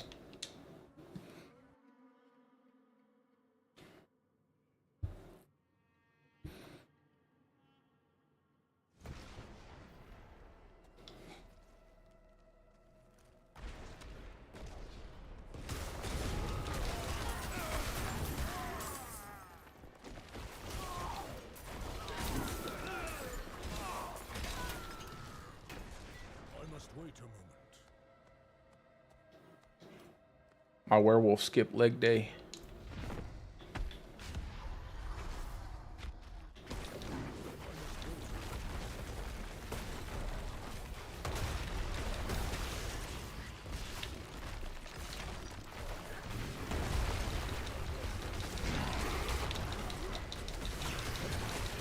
Die, Duriel.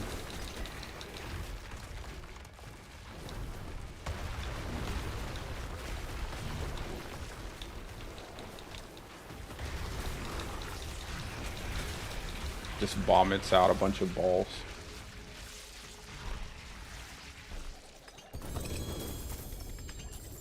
Not again. Alright, this is the last one. I don't think I will get lucky here.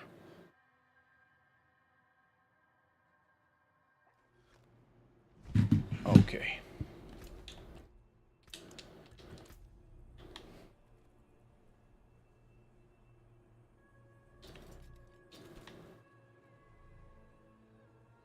I'm gonna hang on to this just in case the Warhammer is better. Or two-handed mace, I should say. For the new content.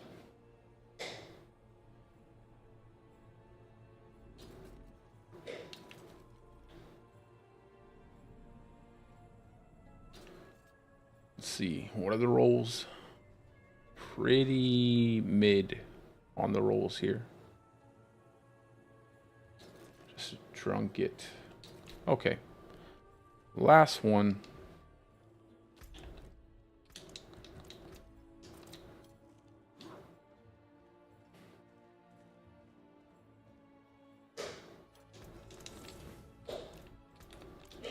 I cannot do that here.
Yeah, definitely didn't get anything. Just two Banished Lords.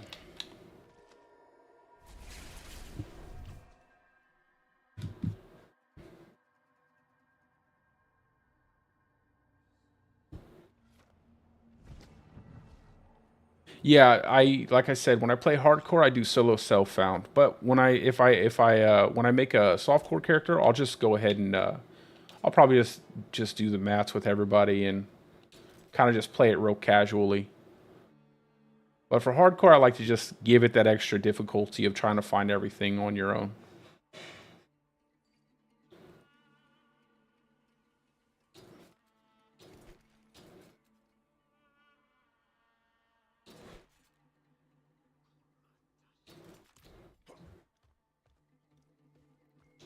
There's that. Let's see.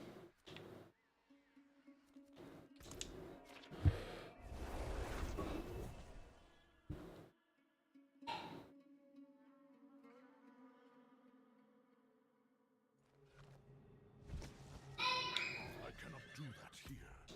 And then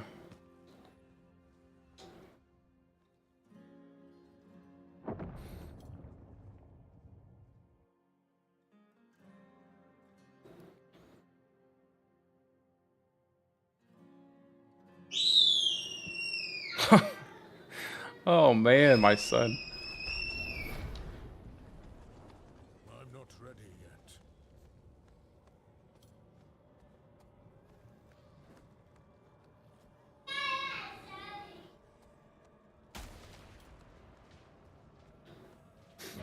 Do do do do do do do do do.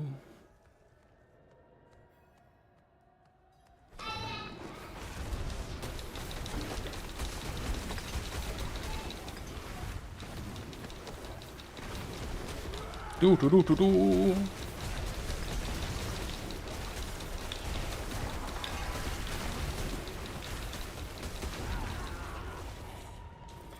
Ho ho ho ho.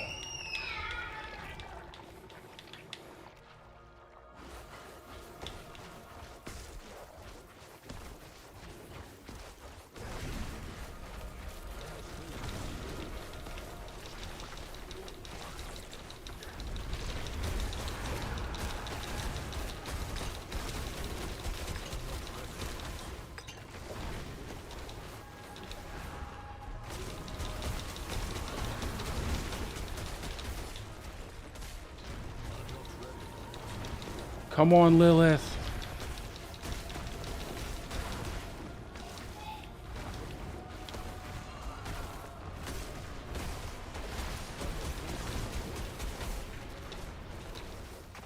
Gotta be careful here at the end so she doesn't bug out. Give her the business. You owe me money.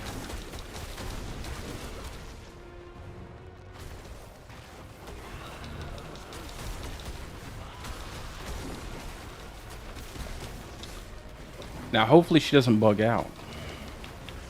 Let's go. Bang.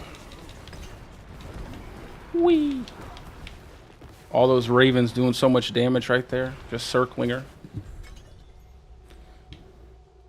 Alrighty, guys. Well, that's it for the stream. It's been about 4 hours, so I hope you guys have enjoyed it. Yep, just stop back on by anytime. I plan on streaming a lot more often, probably around, I'd say, noonish every day. I'll try to get on stream throughout the day. And other than that, I'll be putting out some new videos. I think I'm going to make a video on leveling glyphs, like dungeons I think are really good for leveling glyphs. And then I will probably be putting out a pulverized build. I was going to do a lightning storm build, but I kind of find it really boring. And I think I'm just going to scrap it. I don't really think if I find it boring, I know some people might like it, but I don't really like to put things out that I don't really kind of like. So probably going to do a pulverized build before the new content drops, and then after the new content drops, we'll go from there. And then, like I've been saying, I'll probably make a good softcore character so I can play around with some of you guys. But anyway, that's it for me. I hope you guys have a wonderful rest of your day or night, depending on wherever you're from. And peace out, guys. I will see you later. Now we just have to stop.